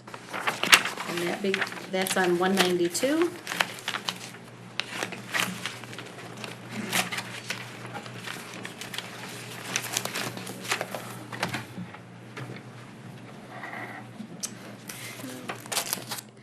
So we have two solid waste millages. They amount to the Headley max on those. It is 2.9084 mils for next year. We are requesting to levy the full authorized amounts. SACRA has renewed the contract with GFL for 10 years through 2027. Solid waste collection services are budgeted to increase 4.5%. SACRA has converted its single stream recycling, and the facility conversion surcharge in the budget is $334,000 annually, and that's anticipated for a total of 5.5 years. And I believe we are in the second year of that. Solid waste disposal services are increasing $20,000 relative to the original 17-18 budget, and that's due to contractual increases for tree removal services. I have a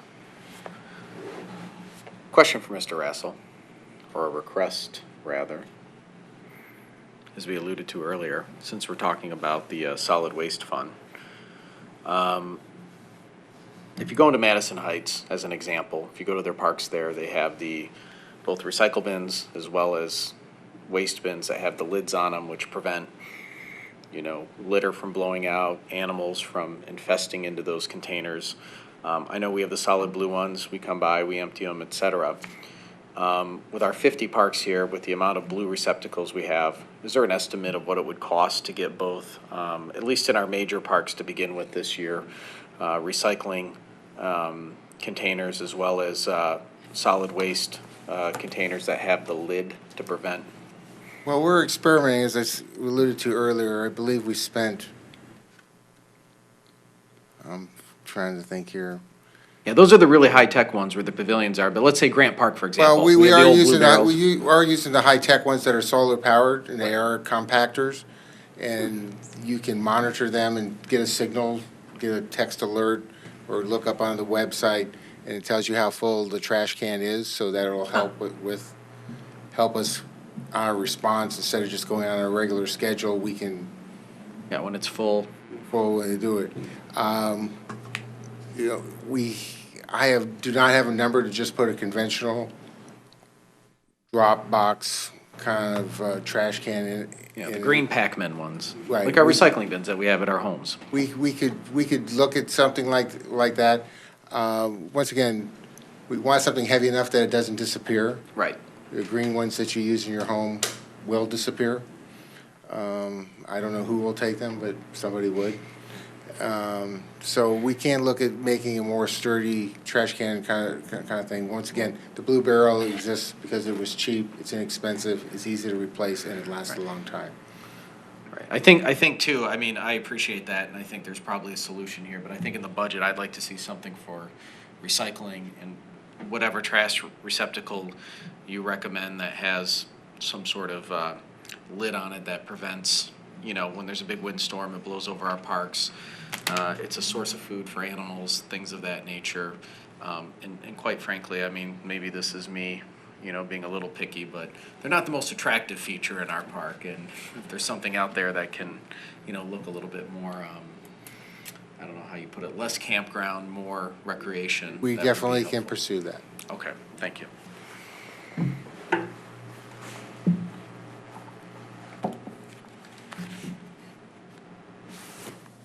On page 193, it shows the fund's summary forecast.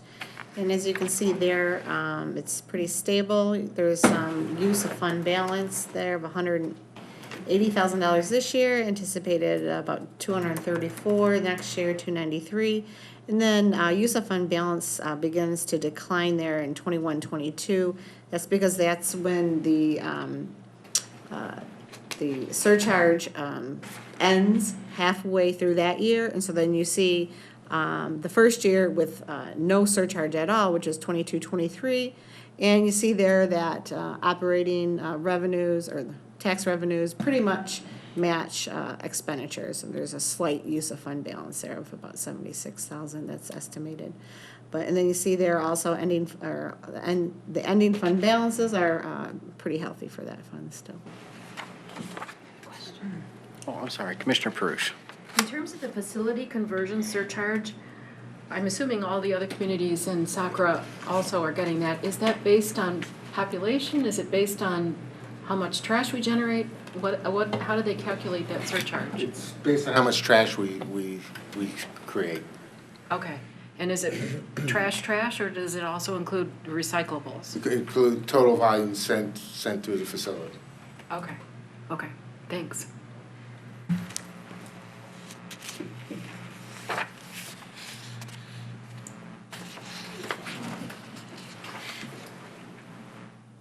So if there's no other questions on solid waste, we can move to the Senior Citizen Services Fund. And, page 218 has a significant note.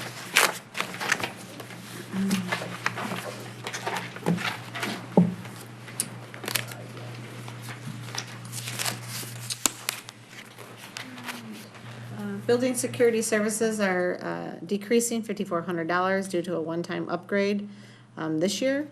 to the security system. Miscellaneous building repairs is increasing 7,500 to do touch-up painting and performing some stripping and waxing of the floors. And then there's a request for $7,000 for some replacement windows, shades, and blinds. And also on page 218 is the fund summary forecast.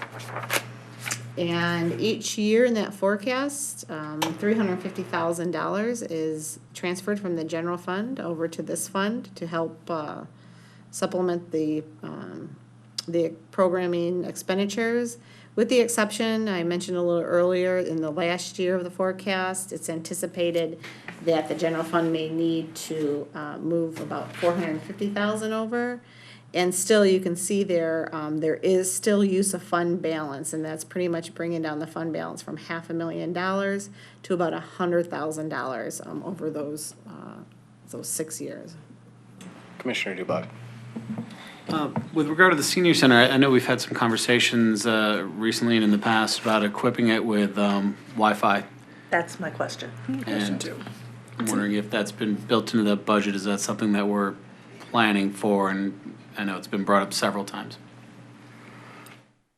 You want to answer, Julie? No, I believe the IT director made a commitment to have it up in the building by the end of the calendar year. Okay. And is that not a significant then budget change that it's, as far as I believe it's providing? going to be in the IT budget. Okay. Oh, great. It should be in the IT budget, but I've been on him, and there's, as you know, several other big IT projects going on around here. So it's just a matter of getting in, but both for the senior center and the ice arena by the end of the calendar year. Wonderful. Excellent. All right. Thank you. But that was the IT director who told me that, don't. Right. I won't hold you to it.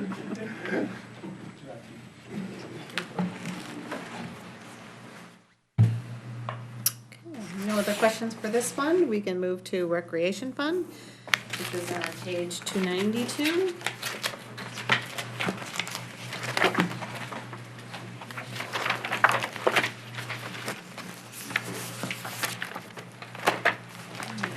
Cultural events revenue is decreasing $5,000 due to fewer artists participating, and that's due to increased private competition.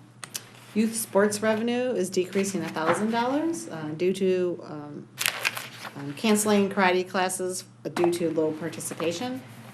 Advertising revenue is decreasing $1,400 due to fewer businesses that have been buying ads.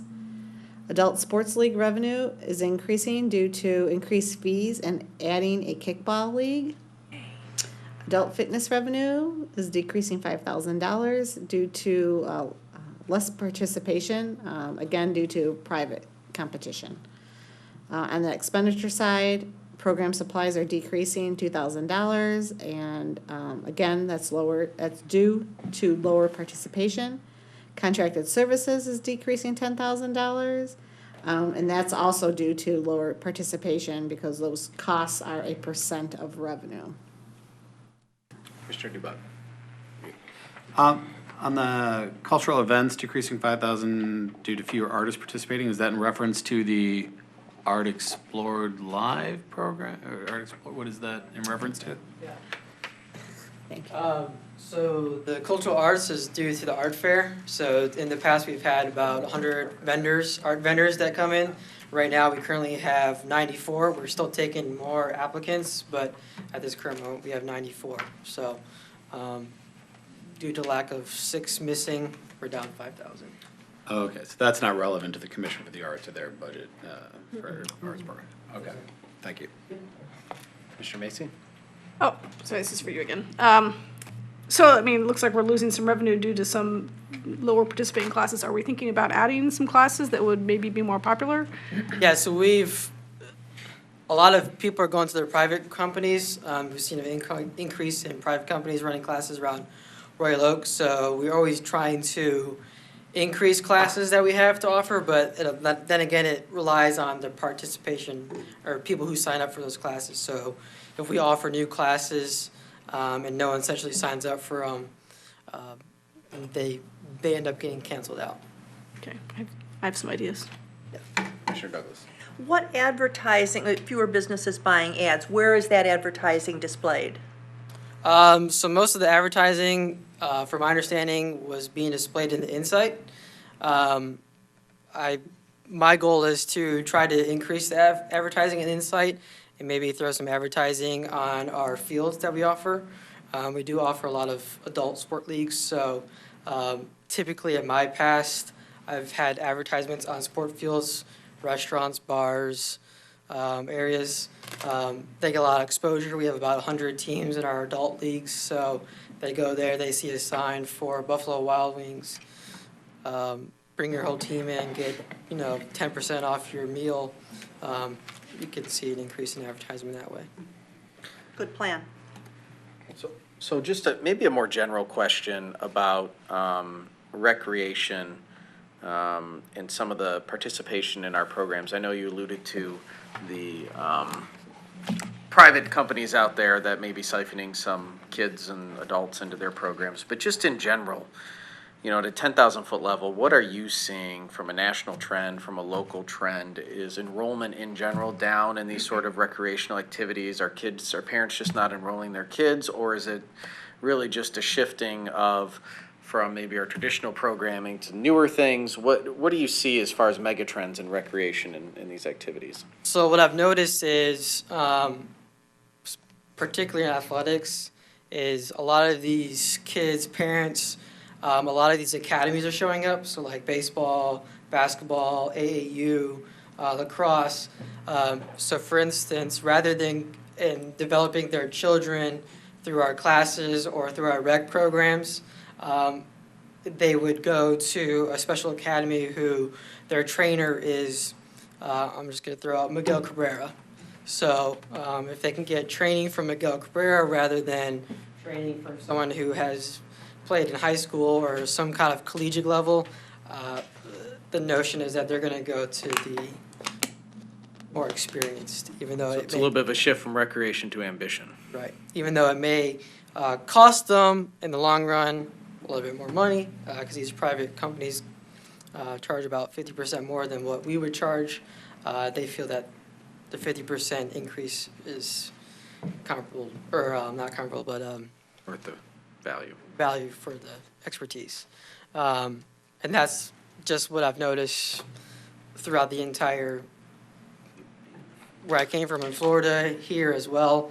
I've noticed there's a lot of more increase in the private companies that run dance classes, art classes, baseball training, lacrosse training, soccer training, and so forth. Thank you. John, just when it comes to these athletic groups, these training camps and whatever, we have turned down in the past these training camps for renting our fields and using our fields because it puts a squeeze on our youth athletics for youth soccer, softball, and baseball, because once they have the priority over the use of the field. So we've turned down renting to these camps to make sure that our self-supporting athletic leagues and the youth athletic leagues in the city have priority over that. That was exactly my question. Why don't we, because I take my kids to other cities to do these leagues. Could we rent out our facilities? Like the Salter Center, like at basketball courts? So we currently rent our facilities out. The priority, though, is our programs get first priority, and then they're rented out to outside organizations, travel ball leagues, et cetera, et cetera. Mm-hmm. During April, the whole field schedule of mine is filled mostly of outside organizations renting our fields. When it comes down to May and June, the Royal Oak Sandlot League, the Royal Oak Football Club, our adult programs pretty much consume all of our fields. So if someone were to, from the outside, say, hey, I want to rent a field, there's really no space for them to go. They do have the opportunity to use the fields in April. They do have the opportunity to use the fields in June and July when there is space available. For the month of May, there's Yeah, Literally I'm- nothing. I'm well aware, got 3 Yeah. kids at practice tonight.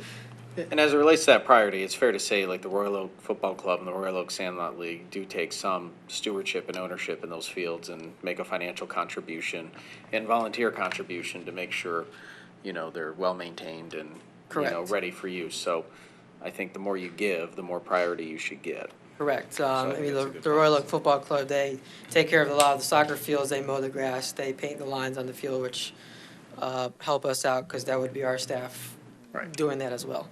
So we try to give them priority over our fields, over outside organizations during the months of their high usage, and then outside of those high usage months, we rent out to other organizations. Perfect.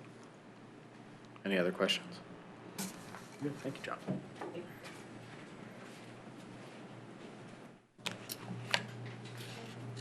Then also on page 292 is the fund summary for recreation. What you see there is a net change in net assets of negative throughout the forecast. I just want to remind everyone, this is an enterprise fund. They're not as fun to look at because there's depreciation in there. And so you got to do, so it's not really cash you're looking at, or almost like a cash equivalent. Depreciation for the Salter Center is about $88,000. So if you back that out of the expenditures, you'll see that things aren't so bad. So it's a little misleading looking at it this way, but so it's pretty stable.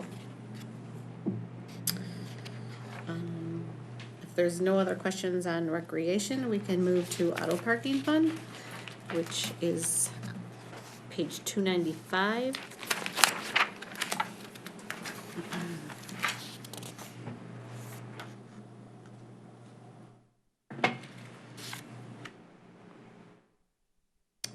Okay, so the revenues in auto parking are affected somewhat in next fiscal year because of the lots that will be out of service due to the WROK construction project. And so what you'll see in the forecast is once the William Street parking structure is completed, you'll see revenues ramp back up in the next fiscal year. Also, the transfer in from the DDA TIFA fund is budgeted again this year, or excuse me, 18-19, for about $581,000. And that covers half of the Center Street debt service. $16.5 million revenue bond will be issued late fiscal 17-18. In fact, today we got bids in for the construction of 11 Mile Road, so that's why you see a surge in the revenue for, in the first column of the budget summary. You see the 21 million, and then it goes down, you see a decrease almost to about 4.9 million in 18-19. That surge in 17-18 is the bond proceeds.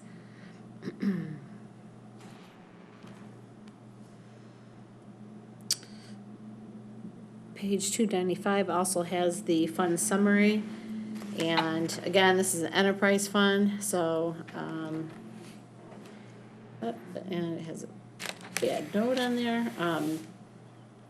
What you see is a change in net assets of the $18 million, and that is mostly due because of, for the construction of the 11-mile parking structure. After that, you see the fund stabilize, and there's a positive net change in net assets. So it appears that it'll be fairly stable based on the revenue projections that we have for the new facility and also the Center Street facility and what we're gonna see in the lots that are remaining. So it's the best guess. Mr. Rassel and I worked on this, and we'll continue to watch it. We have revenue bond covenants on these parking structures, so things need to be watched a lot more closer than they used to be. So we are watching that, and any warning where we need to increase rates to be in compliance with those revenue bond covenants, we will let the commission know and bring those recommendations to you. But at this point, it doesn't appear that that will be necessary, based on the utilization that we are assuming.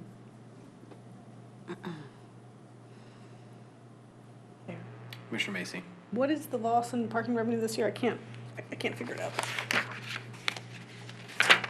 I'm sorry, can you repeat that? What is the loss in part, you said we're gonna have, In 18-19? yes. Yeah, what we're, I understand why. What's the number? I'll have to get the particular lots for you, the Williams, Okay. the William Street Okay, lots, that's all and then it's, part of the, 2/3 of the farmer's market lot as well, but I can get you those. Yeah, not just in the Details. revenue, but the associated expenditures too, because there's a cost to maintain those lots as well. Do you have that Yeah, breakdown? Mr. Rassel, I have to get you the Mr. Rassel detail will on the have that breakdown. expenditures. Well, shouldn't be too much change in the expenditure because most of the expenditure is labor associated with emptying the lots. There may be some winter maintenance costs that are reduced because there's less to Plow. less to plow, less to salt or whatever, but there, even during the construction, there's gonna be a good amount of snow that needs to be moved out of there so we can keep building, so. So there shouldn't be a big difference in the expenditures. Thank you.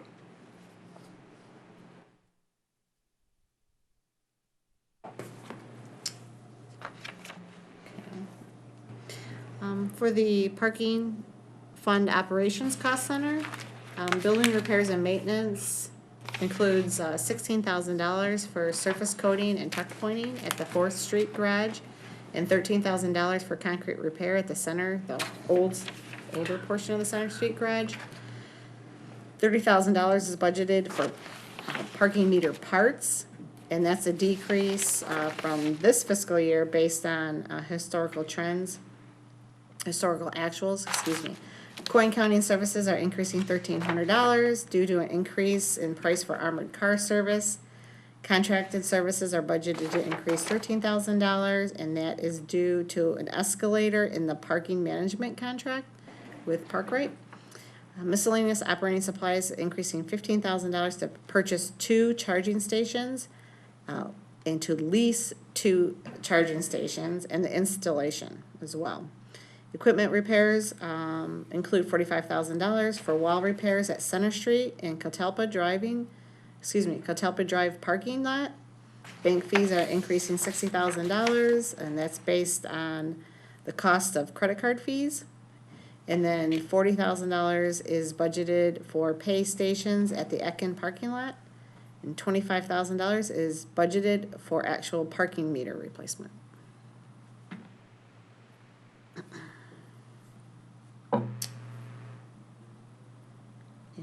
We will go over parking enforcement cost center when we do the police department. And so we have remaining the construction cost center, and that is on page 301. And 2 projects, $18.5 million for the 11-mile structure construction, and then $30,000 requested for 4 charging stations. How Commissioner Macy. are these charging stations different? I'm sorry. Than the last charging stations?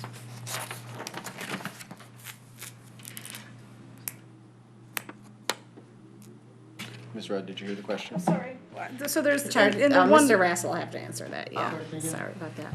so in the parking operation, we had 15,000 to purchase 2 charging stations, lease 2 and install, and then on auto parking fund construction, we have $30,000 for 4 charging stations. Are these different charging stations? It's for construction, it would be for the new garage. Oh, all right, gotcha. But the ones that we're purchasing are for our current garages and the garage that we just opened. And the construction would be for the new garage yet to be built.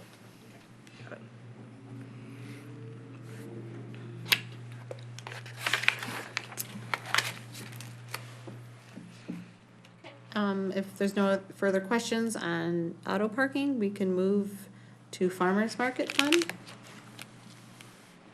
Page 303. And the Royal Oak Civic Center project has the potential to impact the market operations during the coming year. However, the impact is uncertain.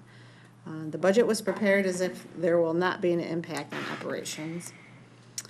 Annual rental producers revenue is increasing $5,000, and that's due to the increase in the number of vendors. Special events is increasing $8,000 due to additional events anticipated. Flea market revenue increasing $3,000, and that's due to days that were lost in this fiscal year due to the Christmas holiday being on the weekend. Facility rentals are increasing $20,000 due to the increased demand for outside events. Contractor services increasing $30,000, and that's due to increased labor hours based on the increased number of facility rentals.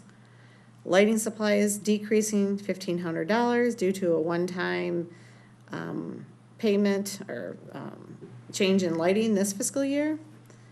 Heating and cooling repairs are decreasing $1,900 due to recent furnace repairs in fiscal year 17-18. That won't be necessary, hopefully, next year. And then advertising costs are increasing $1,000 due to using additional social media advertising. Mr. Macy. So these questions may be for Don. So I'm gonna do this both ways. I want to both take away money from revenue and add money to expenditures. It seems not like a conservative estimate to assume that facility rentals are going to increase $20,000 when you just said we're losing 2/3 of the parking lot. It just seems pretty unlikely to me that the facility is going to be in higher demand with far less parking than it's had in the past. That's my first thought. My second thought is I would love to see something budgeted in here to address what we know are going to be the parking issues. Like, can we put money in for like someone to have wagons and help people from place to place? Or I know we've talked and thought about a lot of ways to do to help out the farmers market parking situation, and I'm sorry. Looks like you have something to say. Well, yeah, we have a lot of ideas. I've kind of gone over them with the city manager at length, and we've been talking about it for over a year, actually. We're looking at, like wagons or carts, and we're trying to find the best way to do that. The other thing I really want is a kind of a drop-off and a pickup area. Yep. I think that would be really key. We have a lot of our customers that will go and they'll empty their stuff in their car because they've been, kind of used to that surface lot parking, and then go back in and shop. So we'd like to have a staging area on the west porch, kind of an area where they can put their items, kind of like they do with Royal Oak and Bloom. Yeah. So it's same concept. We've discussed a shuttle, for people that don't have as easy a time as doing the walk from the structure. We're trying to make it more inviting. Ultimately, I know this is time in coming, but we had a vision that we could actually line the walk right from the farmers market south end right to where the new structure is going to be on the other side of the library. So we have all that. I don't know that we necessarily put it specifically financed into the budget. We just kind of left it because we weren't really sure the extent of how, of what is going to happen. I will tell you on the event rentals, the thing we have is that a lot of those are for brides, and we are already booked. Yeah. So for that year. Now going into 1920, I don't, it depends on how everything kind of falls out and comes together. But for this fiscal year, we're booked almost every single Saturday night for 2000. Awesome. Yeah. So bridal expos or. Mainly wedding receptions, bar mitzvahs, things like that. We do everything from bridal shows and then, obviously the bigger events. I was amazed when we did that Rib Fest a few years ago that basically between the event and the south lot wasn't even finished yet. I was amazed. I was like looking at the promoter going, where are people going to park? I was really concerned. They came. I mean, it turned 3 o'clock and they just came walking up to the event. So I'm hoping, I know that and we're also working too with Franco, the marketing firm, to really explain the importance of supporting that local farmer. You know, they're here and this is their livelihood. So please support them no matter what. We don't want to see you going to other markets. We're going to try to make it convenient for you to still come to ours. And you don't think any more money for the staging or the shuttle or any drop off and pickup? We don't have numbers yet for Yeah. that, so that would be done by an adjustment later. Okey-dokey. I might also mention that we're very actively working on keeping city cars out of that lot on market days. Right now, we've moved, I don't know if everybody's aware, the lot in back of City Hall, we've turned into a public lot. Well, I'm there now. We've kicked all the city cars out of it. During the day, they are in the farmer's market lot on weekdays, but come Friday, they're supposed to all be in the parking structure, so that they're not there over the weekend. And we've been instructed to pay attention to that, so we are gonna make sure that we do everything we can to preserve what parking. To pay attention and to identify any vehicles that she finds in her lot. Oh. I'm allowed to be there. Commissioner And in Dubak. fact, on a slightly related but not exactly the same thing, she's already done that with something she sent me today. All right, sounds good. That's great to hear that you're, thinking proactively and looking to address any issues that might arise as we go through this, transition period. I think the market's gonna continue to thrive, as long as we're trying to solve problems before they become problems. I know one of the issues that we had raised, in initial conversations, or that had been raised, was, potentially the need for increased, accessible parking on market days. I was wondering I don't even know that's something you're gonna need a budget for, to get some temporary accessible signs and get them thrown out there during market hours, if need be, but is that something you're gonna monitor? Like, if our accessible spots are at capacity regularly on market days, is that something you're considering, is adding? I do have a contract with the, I guess it's now called the Royal Oak Church. It was the missionary church right there. And we already have a sign that says additional parking, because we've used that for special events before. Sure. So we already have a sign to direct them there. I see now that there's signs, because these new spots that were for the police, back here, that's what it was, I think it's 44 or something new spaces there. So that's there that we didn't have before. So they're saying now that if we don't lose that south lot until, looks like, maybe beginning to mid-September, that will give us some time, to work some of that out. Well, and I don't just mean, I think the parking overall, I think we have some innovative ideas to deal with. I just mean handicap accessible spaces, given that now, especially during construction, some of the terrain will be more complex, we'll keep everything as ADA compliant as possible. But if there's a need for more ADA compliant spaces or reserved spaces for folks with, mobility challenges, is that something that, you'll be keeping an eye on? If our ADA compliant spaces are at capacity on market days all day, we might need to add a few more temporarily during market hours. Absolutely. Like on the west lot, you throw down a few more blue cones. We do have a golf cart. I can get another one. We can help get people around as well, so. Thank you. I'm sorry. No, I was just saying, I would envision, okay, if there's a demand above what we have, the next weekend add a few more, blue cone signage, whatever you need to indicate to people, look, there's more spots, and you do it until, you have a regular one or two of them vacant, kind of estimate, experiment. So we want to make sure that the market is accessible to everybody. Absolutely. We don't want to have 50 spaces when there's only a demand for 10, Absolutely, yeah, and they know I'm not shy. I'm not afraid to ask for what we need, so. Perfect. All right. Any other questions on the farmer's market? Oh, sounds good. Nice work.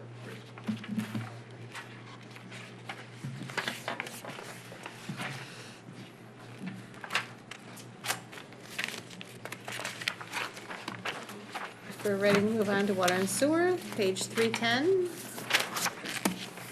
First slide.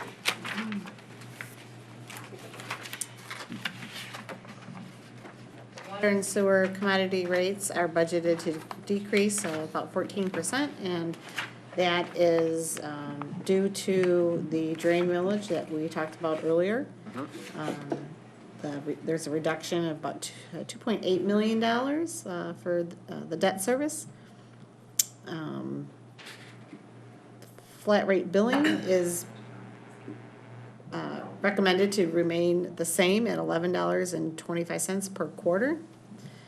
SACWA is increasing water commodity rates by about 2.5%.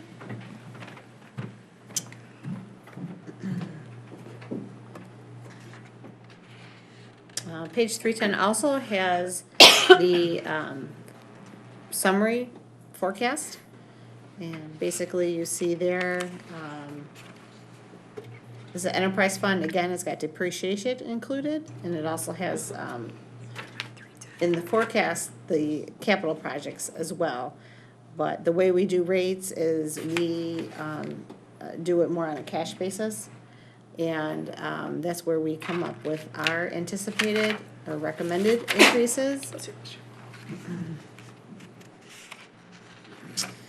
And let me find those here.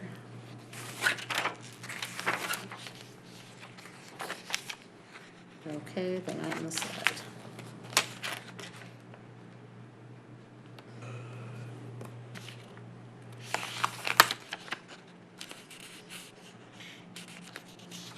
Well, the sewer rate is decreasing about 14.6%. And the water rate is increasing about 2%, even though the SACWA rate is increasing at 2.5%. That is in your book, and it's not on a slide here, so let me find that page.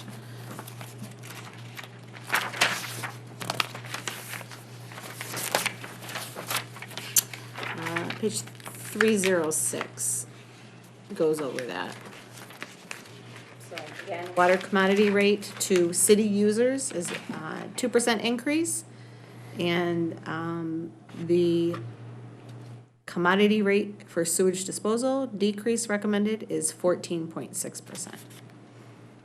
And again, the flat rate quarterly billing charge of 11.25 is recommended to stay the same. I have a question. Commissioner Perush. Is the 2% increase in water rates from SACWA, are they passing on the increase that they're getting from the city of Detroit, or are they adding on their own 2% to whatever increase Detroit is sending to them? Yeah, their increase to us is 2.55, and then ours is gonna be 2%. Okay. To the residents, but Mr. Rassel could probably address, he Yes, attends those meetings. the increase from SACRO is actually less than the increase that Detroit is passing on to us. And that has to do with volumes and high peak points and all that wonderful stuff. Okay. But the actual rate, I think, from the great GLWA is three something. Commissioner Dubak. Okay.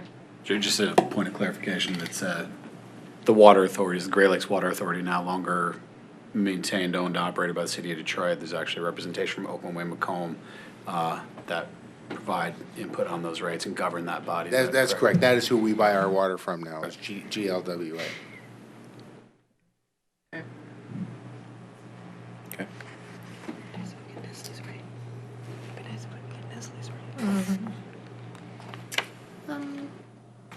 Page 312 is the water billing cost center.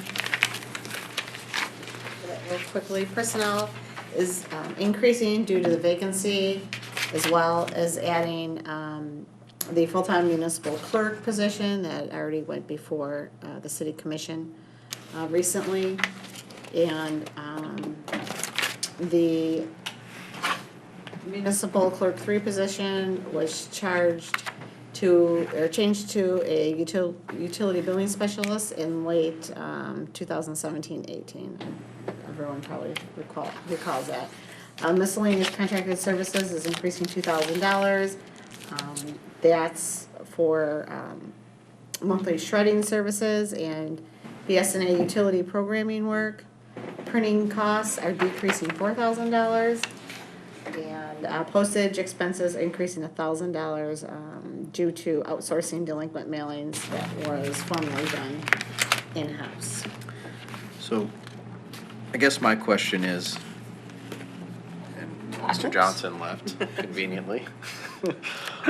was regarding leveraging our water billing, moving to a monthly water bill for a couple different purposes. One, it seems that, there's always shock and awe when you get that water bill for $200 in the mail, $180, or maybe in some people's cases, $300, depending on how much water they use every quarter. But also, too, we can leverage that as a medium to get more information out to our community and to our residents. If you're already paying for postage or whatever, can you use it as a tool to get important mailers out about whether it's the Civic Center, whether it's about new things we're doing to our parks, if it's something geo-targeted to a specific neighborhood. So that was my question, but looking around I think and, it's an excellent idea. you know what, Commissioner Macy, I really appreciate that positive feedback. Because of that, I'll come up with more excellent ideas. Oh, no. Thank you. If I can, Yeah, Ms. Rudd. I think we need to be mindful if and when we go to a monthly, unfortunately, then there'll be 3 times the mailings, 3 times the receipting, and so, I mean. Yeah, I mean, and we gotta figure out how that goes. Is that, do you strictly charge all of that postage to the water billing fund? Or if you are sending out a notification because there's road construction, often Mr. Callahan's department is, and I mean, this takes a lot of coordination and agility, but, if we have the right systems in place, it can be, okay, well, in March, we're gonna be on this street. We have the GIS that we put money into. We're working that, system right now. But there's a lot of mailers that we send out to our residents on a regular basis, and if you coordinate it with the water bill, overall, does that save money? Is it neutral? Or what's the incremental cost, but we get a much better benefit to our community by, engaging them in their mailbox versus, hoping they go to Facebook or something of that nature. Commissioner Dubak. Yeah, we've addressed this before, and I think it's clear that if you went from the quarterly to the monthly for everybody, it's 3 times the postage and then 3 times the processing for staff. So, I mean, there's staff capacity there. So. Well, we actually outsource the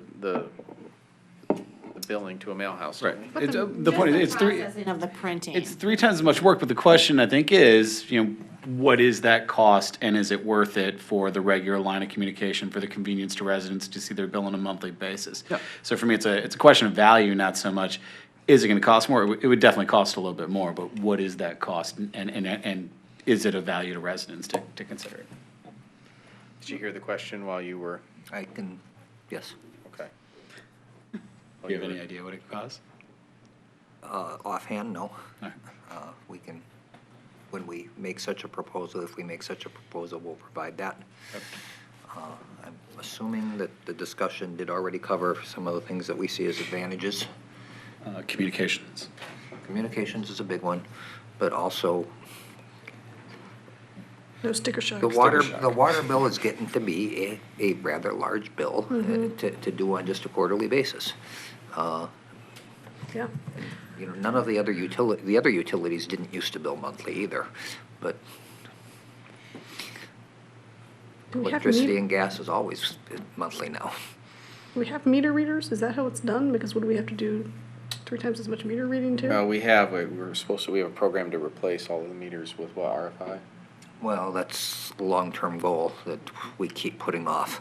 At the moment, it's But yes, we people. have meter readers. For the most part, they're either using a plug system or they're using a drive-by system in some locations that they can read the meter remotely. Greg, do you want to speak to that at all? That seems like the big cost to me. Yeah. Don sort of hit the big cost. We do still have touchpads. We still have some visual audits out there. Touchpad, as you go up, you make metal contact and it reads the meter. And then we do have a number, everything we put in now is a remote read that you can read by just walking by or driving by even. And we often do estimates still too for if we can't get to every customer, right? We're not too reading often. every 3 Not months often. for every. Not too often. Oh, that's when we had the water, when some people still had the We still meters in their basements. Yes, some of the people, we still do, the people that have the touchpads or remote reads, we still do request cards for them to read, so we can pick up the difference between the outside reader and the inside reader, but that's one of the advantages of going to a remote read system. You're actually reading the meter, not time lapse. It's Yeah, the problem right now is what we're reading with the older ones is not really the meter. The device that's on the exterior of the house is just a remote reading device. And it basically works by an electrical current, that when the meter flips, when the water's flowing through the meter, it's got a little generator in there, a turbine, that actually generates a little bit of electricity. And when a meter clicks over, it sends a jolt of electricity to the device outside the house, and that turns over. It's really pretty antiquated technology by today's standards, and it is subject to failures where sometimes the exterior device isn't keeping up with the inside meter. And it's a problem for us when that does occur, because, you know, you are responsible for all water that goes through your meter, even if it didn't register on the outside device. When we finally get a read on the inside device, you get billed for it. That would be one advantage of moving to the new system, is that you're getting a real read all the time. In fact, you can be getting it extremely frequently if you want to. It would improve customer service. Right.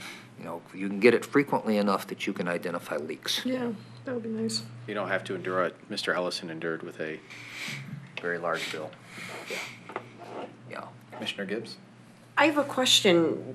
Do we not pay about $11 per quarterly statement? So would that mean we paid $11.25 or $11 and even, I can't recall what it is right now, 12 times a year? We would have to figure that out once we determine what, the staffing level that we would need to triple the work. Right, and the postage and all of that other, Yeah, we need to figure that out still. okay. Be interesting to look at, you know, depending on the cost, you know, is it worth it? I don't know. I mean, we should, I feel like a simple straw survey, most people would prefer to have their water bill spread out over a monthly payment versus even if they have to pay a couple bucks more. Plus, you know, like City Manager Don Johnson just said, you know, if there is an issue and you don't know about it for 3 months, boom, Catch it. you get a huge whopper, and it's not pleasant at all. Which I've been personally engaged with some citizens that have, you know, endured that unfortunate circumstance. Yeah, and the newer system can actually be programmed to identify leaks by identifying when water is being used and the actual flows. That still means that the system's going to need to flag something, and some human's going to have to read that report or see that flag and take some action to inform the resident that it looks like you may have a water leak. Yeah, but you get a fighting chance. Yeah. The other option, the opposite way of what you're suggesting, is to have this all be digital. Well, yeah, and I think that there was always that option that adds another level of complexity, is if, hey, you know, you want to do your, I mean, I guess this doesn't defeat the purpose of communication, getting a monthly water bill, because I guess you'd get it digitally, but if you signed up for some digital program to save us money on the processing and everything like that, then you can opt into a monthly bill or something. So maybe there's an incentive, you know, or hey, to get monthly billing, you have to go digital or something. Or pay for a statement, a paper statement in addition. Don't know. Just a thought. And I don't know what the legalities are about having to actually send a paper water bill versus doing a digital one. So there's different ideas there. But I think, you know, it's an issue that we need to confront, not as a top priority, but I think it's something that if we, as this commission, can do something, it'd make a meaningful impact in people's lives. Especially as, you know, we discussed earlier, we have a whole lot of change going on with these bills anyways, as far as how fees are going to be charged and constructed, and, you know, quarter to quarter, people are going to forget, what happened to my water bill? I don't understand. What's this assessment? And, you know, being on top of it might alleviate some of those issues. Commissioner Douglas? This strikes me as something suitable for our next strategic planning session. I mean, it's a big concept, and it's the sort of thing that we need to consider vis-a-vis other big new projects that we're looking at. Worthy for consideration, but seems like our plates are pretty full. Staff's plates are pretty full right now. Maybe.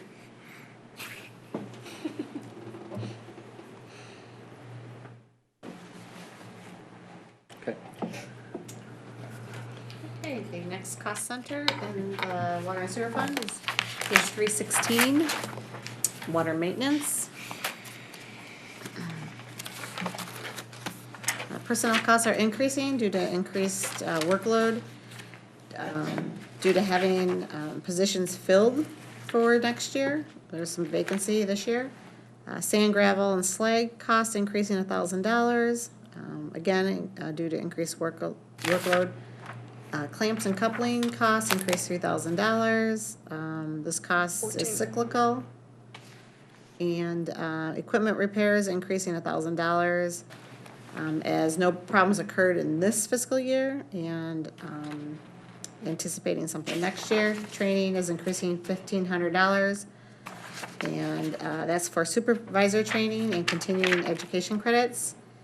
And a $5,400 transfer out to grants fund is budgeted for the city's matching portion of a rain garden project.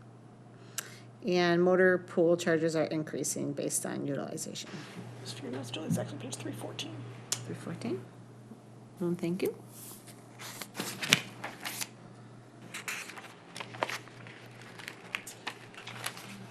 Meter services.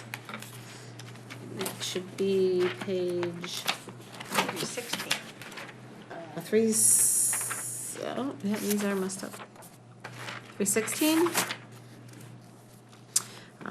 Tools and hardware increasing $1,500. Relative to 17-18 is fewer tools are needed than anticipated for 17-18. Water meters and water meter parts are increasing $30,000 due to increasing construction, and those meters are required for those new construction facilities, meaning houses, other buildings. Contracted services are increasing $5,000, and that's for contractors that install large meters. They will need to have to be bid out, and it's anticipated those bids will come in higher than what we're currently paying. Equipment repairs are increasing $2,000, and relative to 17-18 projected actuals, as there were no equipment problems in this fiscal year, and so there's some anticipation for that next year.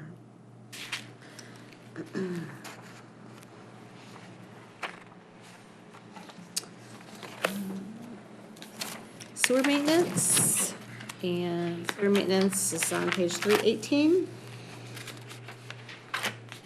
We have tools and hardware decreasing $3,000 due to there's some large tools replaced this fiscal year. Sand, gravel, and slag increasing $2,000 due to increased workload. Concrete supplies increasing $2,000 due to anticipated increased workload. Hauling services also increasing $2,000 due to the anticipated increased workload. Sewage disposal fees are increasing 1.6%. Based on estimations from the Drain Commission, and I don't believe those rates were set yet. I think those are actually still estimated today. And then $100,000 is budgeted for sewer fog treatment, $640,000 budgeted for sewer televising and root control work, and motor pool charges are decreasing based on utilization. Commissioner Macy. What is sewer fog? Fats, oils, and grease. Ew.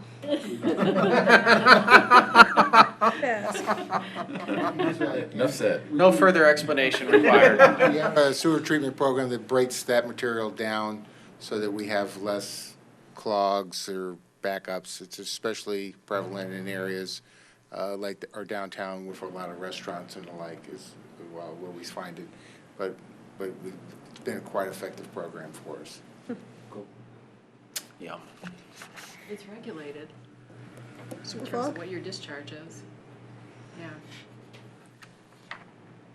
You learn something new every day. Sewer fog, sounds like a movie. Ooh, band name. Out of the fog. It's as much as I want to know about sewer fog in my entire life. Thank you for asking the question. You're welcome. You want to know about other things we find in the sewer? Absolutely.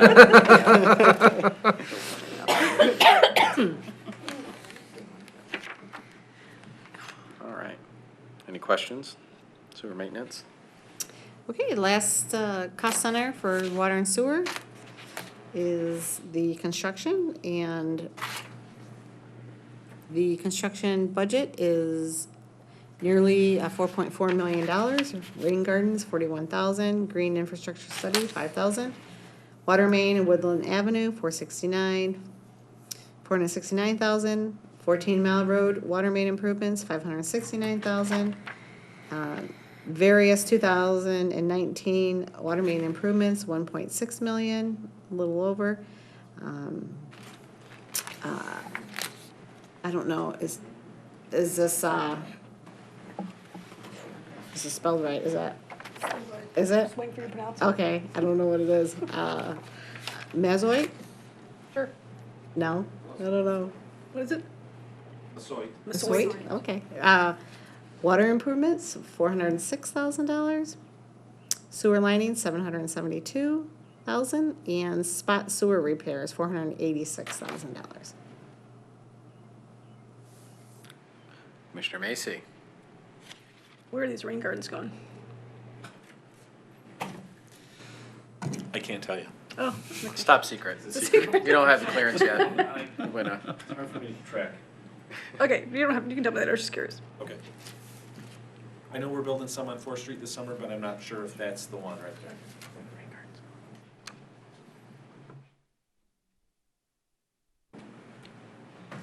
Any other questions? Okay. Okay, I believe this is our final, almost our final fund. Ice Arena, page 323. Open skating revenue, is down $10,000 relative to 17-18 original budget, due to offering fewer lessons. Ice lessons are down $8,000 due to lower participation. Leagues and tournament revenue increasing due to additional leagues using the rinks. Skate rental revenue is decreasing $2,000 due to a decline in open skating. Building repair and maintenance is decreasing $5,000, and as activity has been lower than expected, advertising expenses decreasing $2,000 due to fewer ads. Equipment repair and vehicle repairs are decreasing due to the newer Zamboni requiring less work. And building repairs are decreasing $110,000 due to the one-time painting of the arena in fiscal year 17-18. The capital improvement project that is requested is for the condenser tower for $75,000.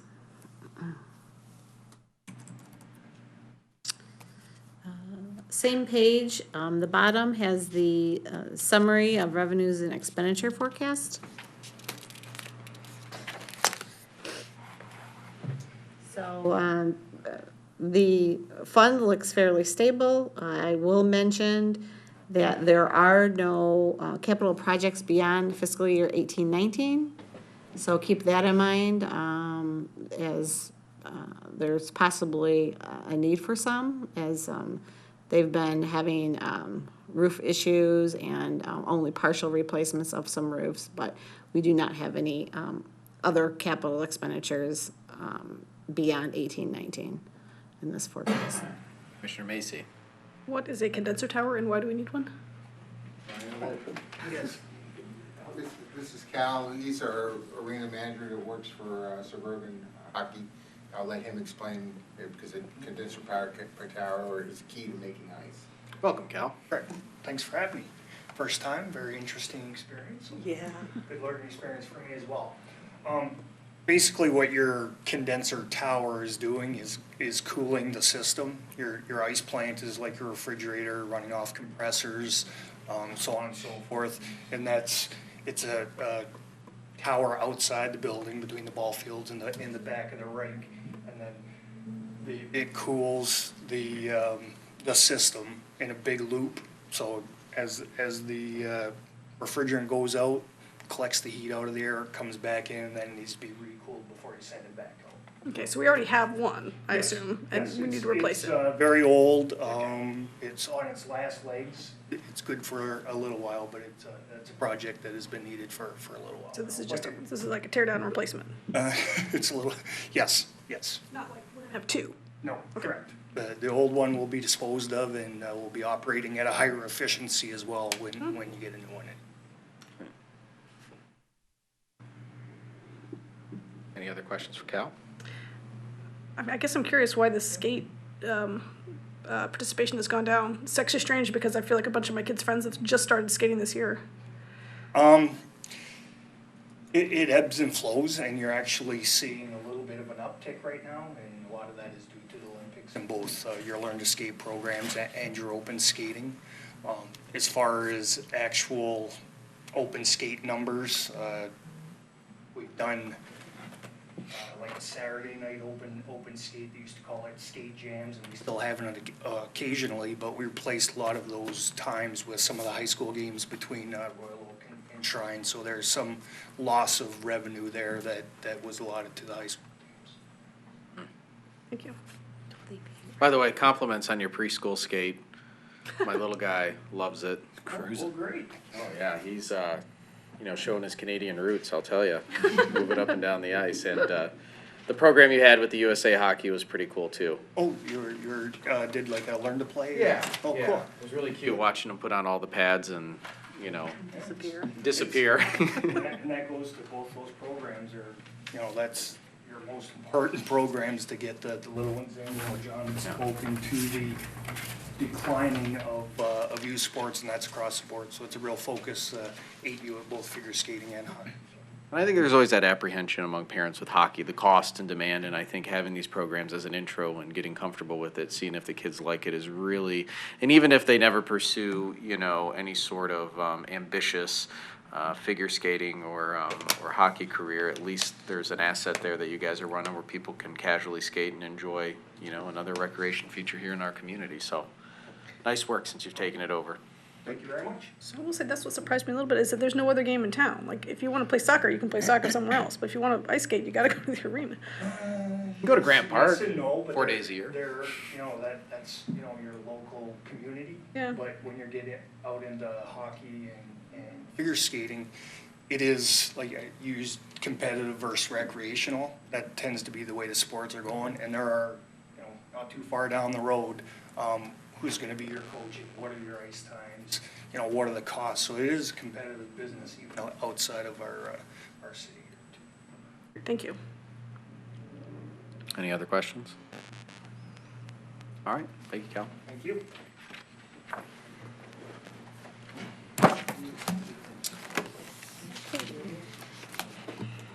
Our last fund. Page 334, motor pool. Motor pool excuse me, good thing is our last one. Motor pool charges are increasing due to that catch-up plan to collect depreciation that was not collected many, many years ago during an intentional depreciation collection vacation. This catch-up will help provide the proper accumulation of funds that will be sufficient for the motor pool's future replacements. Overtime is increasing $30,000 due to increased vehicle maintenance work anticipated. Building maintenance is increasing due to overhead garage door maintenance for $3,000, tools and hardware increasing $9,500 due to the replacement of floor jack, transmission jack, floor buffers, things like that. Fuel's budgeted to increase $200,000, and that's due to contingency for change in market price for fuel. Vehicle blades are decreasing $5,000. And that's due to the heavy snowfall this year, and Mr. Rassel is anticipating a lighter need next year.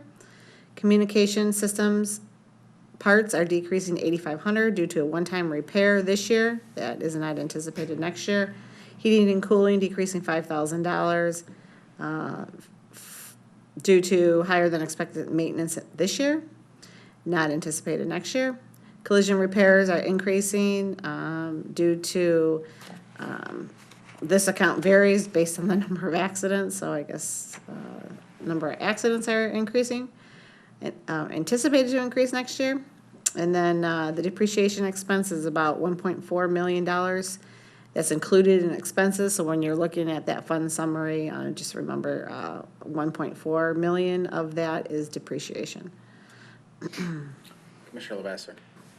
Could you tell us a little bit more about this intentional depreciation vacation, why we would have, if I'm understanding correctly, there was value of assets that were depreciating that we weren't counting as expenses in past? No, what happened, this is even before Mr. Johnson started, our understanding of that history is there was a point in time, early 2000s, when the city needed some relief on some costs, and they took the fleet charge to the various user departments, and just cut it in half. So what was going to the motor pool was half of what should have been going to the motor pool. And so that went on for a few years. And then they, when things were a little better, they went back to 100% of what should have been sent to the motor pool. So just so I understand, the funds would go to the motor pool, and that was basically to have funds available for replacement vehicles at some point? Correct. So basically, it's like, okay, we've got this financial problem today, we'll worry about how we're gonna fund those vehicles at a later date, Correct. okay? So what we did last off-season, we call the off-season about October, September, for the analysts, we looked at the assets or the cash that we had on hand versus what was going to be collected in the upcoming years to replace, and what we needed, anticipating what those replacement costs were. And we pretty much reconciled and actually came very close to the amount that was the vacation that was never collected. So through this collection process of a little over $400,000 annually over 10 years, we will collect over $4 million that we need. Otherwise, what we're doing is, let's say if we were to collect, or excuse me, we were to purchase all our vehicles in 1 year, we wouldn't have enough money. So, I mean, it's a little Ponzi, process. But Probably shouldn't say that. So we want to make sure that we will have the money, what we should have, we don't have the money that we should have at this point. If we were to say, look at all our vehicles and say, okay, we should have, 1/3 for this vehicle, 1/5 for this vehicle. We just don't have it based on the future replacement. So that's the hope. We thought doing this over a shorter span would be too harsh for the various users. So we thought over 10 years we could. Considering a lot of the vehicle lives are 10 years, plus, although they require maintenance and things like that, it makes sense to use that as a bogey. Commissioner Dubak. Yeah, so just seeing, fuel budget going up by 200,000 and speaking of, purchasing new vehicles in the future, I'm wondering, are we doing a calculation of at what point, where's our break even, or will we start looking at a net gain of switching to alternative fuel vehicles, electric vehicles, installing electric charging stations at, within our motor pool as opposed to using gasoline? Is that something we're looking at?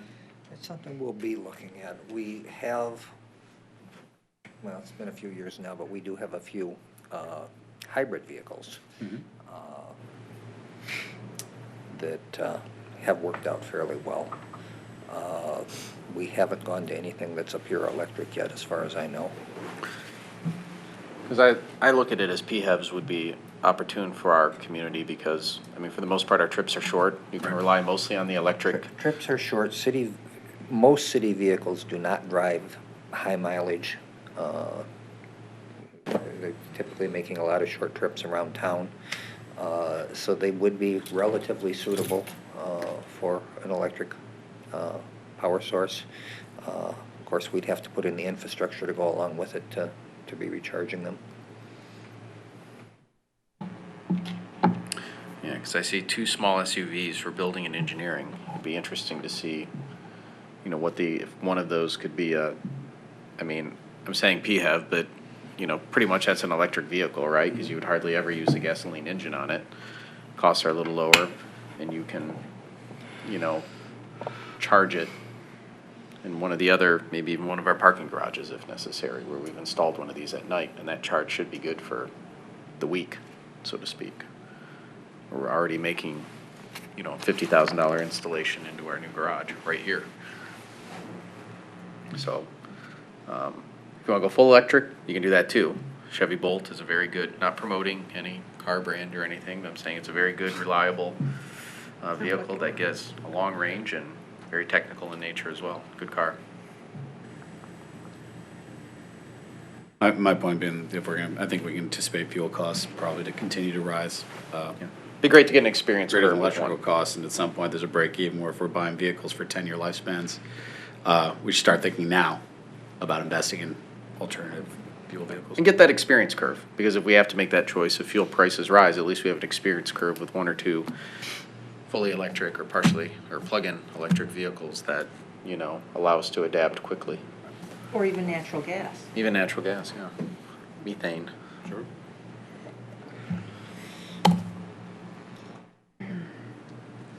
Methane, since we seem to have a source of it. Why are you looking over at Commissioner Dubak? You're hilarious. Dad jokes. 2 for 1 tonight. Okay, the last slide.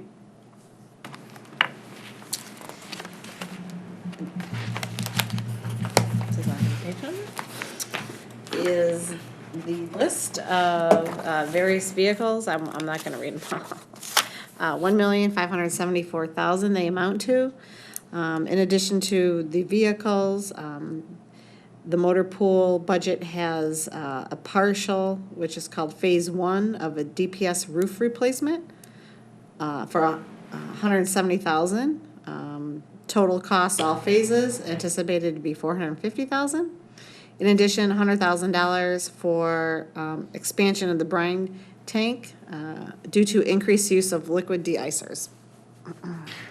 Some Model S's so they can use ludicrous moda.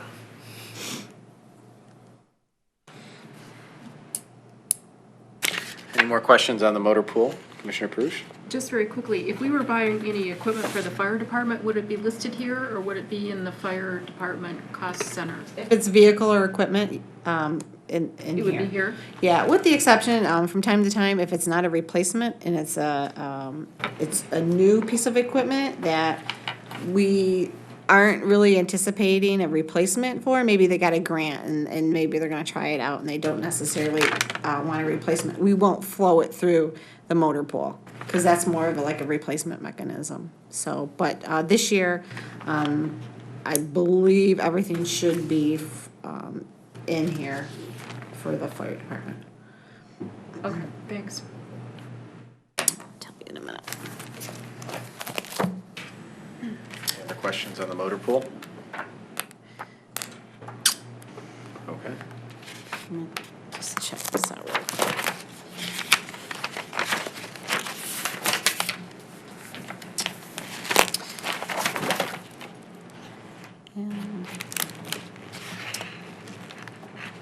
Yeah, fire department, I knew they had $185,000 worth of capital, wasn't sure exactly what it was. Turnout gear, EKG monitor, and radio replacement, so none of it's motor. Yeah, it's just equipment. Okay, thanks. Yeah. And then I have an answer to Commissioner Gibbs' question about the court debt. We did refund it in 2016, and we refunded it with a couple other issuances.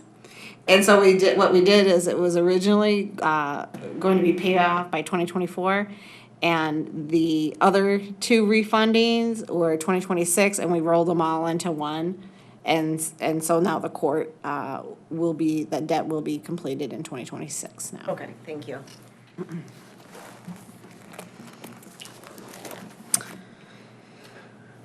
Okay. I think that brings us through item number 5. Anything else, Ms. Rudd? No, thank you. Any other questions for Ms. Rudd or Mr. Johnson? Mr. Callahan, Mr. Rassel? Is that a Commissioner Dubak? Move to adjourn. A motion by Commissioner Dubak to adjourn. Is there a second? Second. Second by Commissioner Gibbs. Discussion on this adjournment? No discussion? With none, I'll call for the vote. All those in favor say aye. Aye. Those opposed? Motion passes. We are adjourned.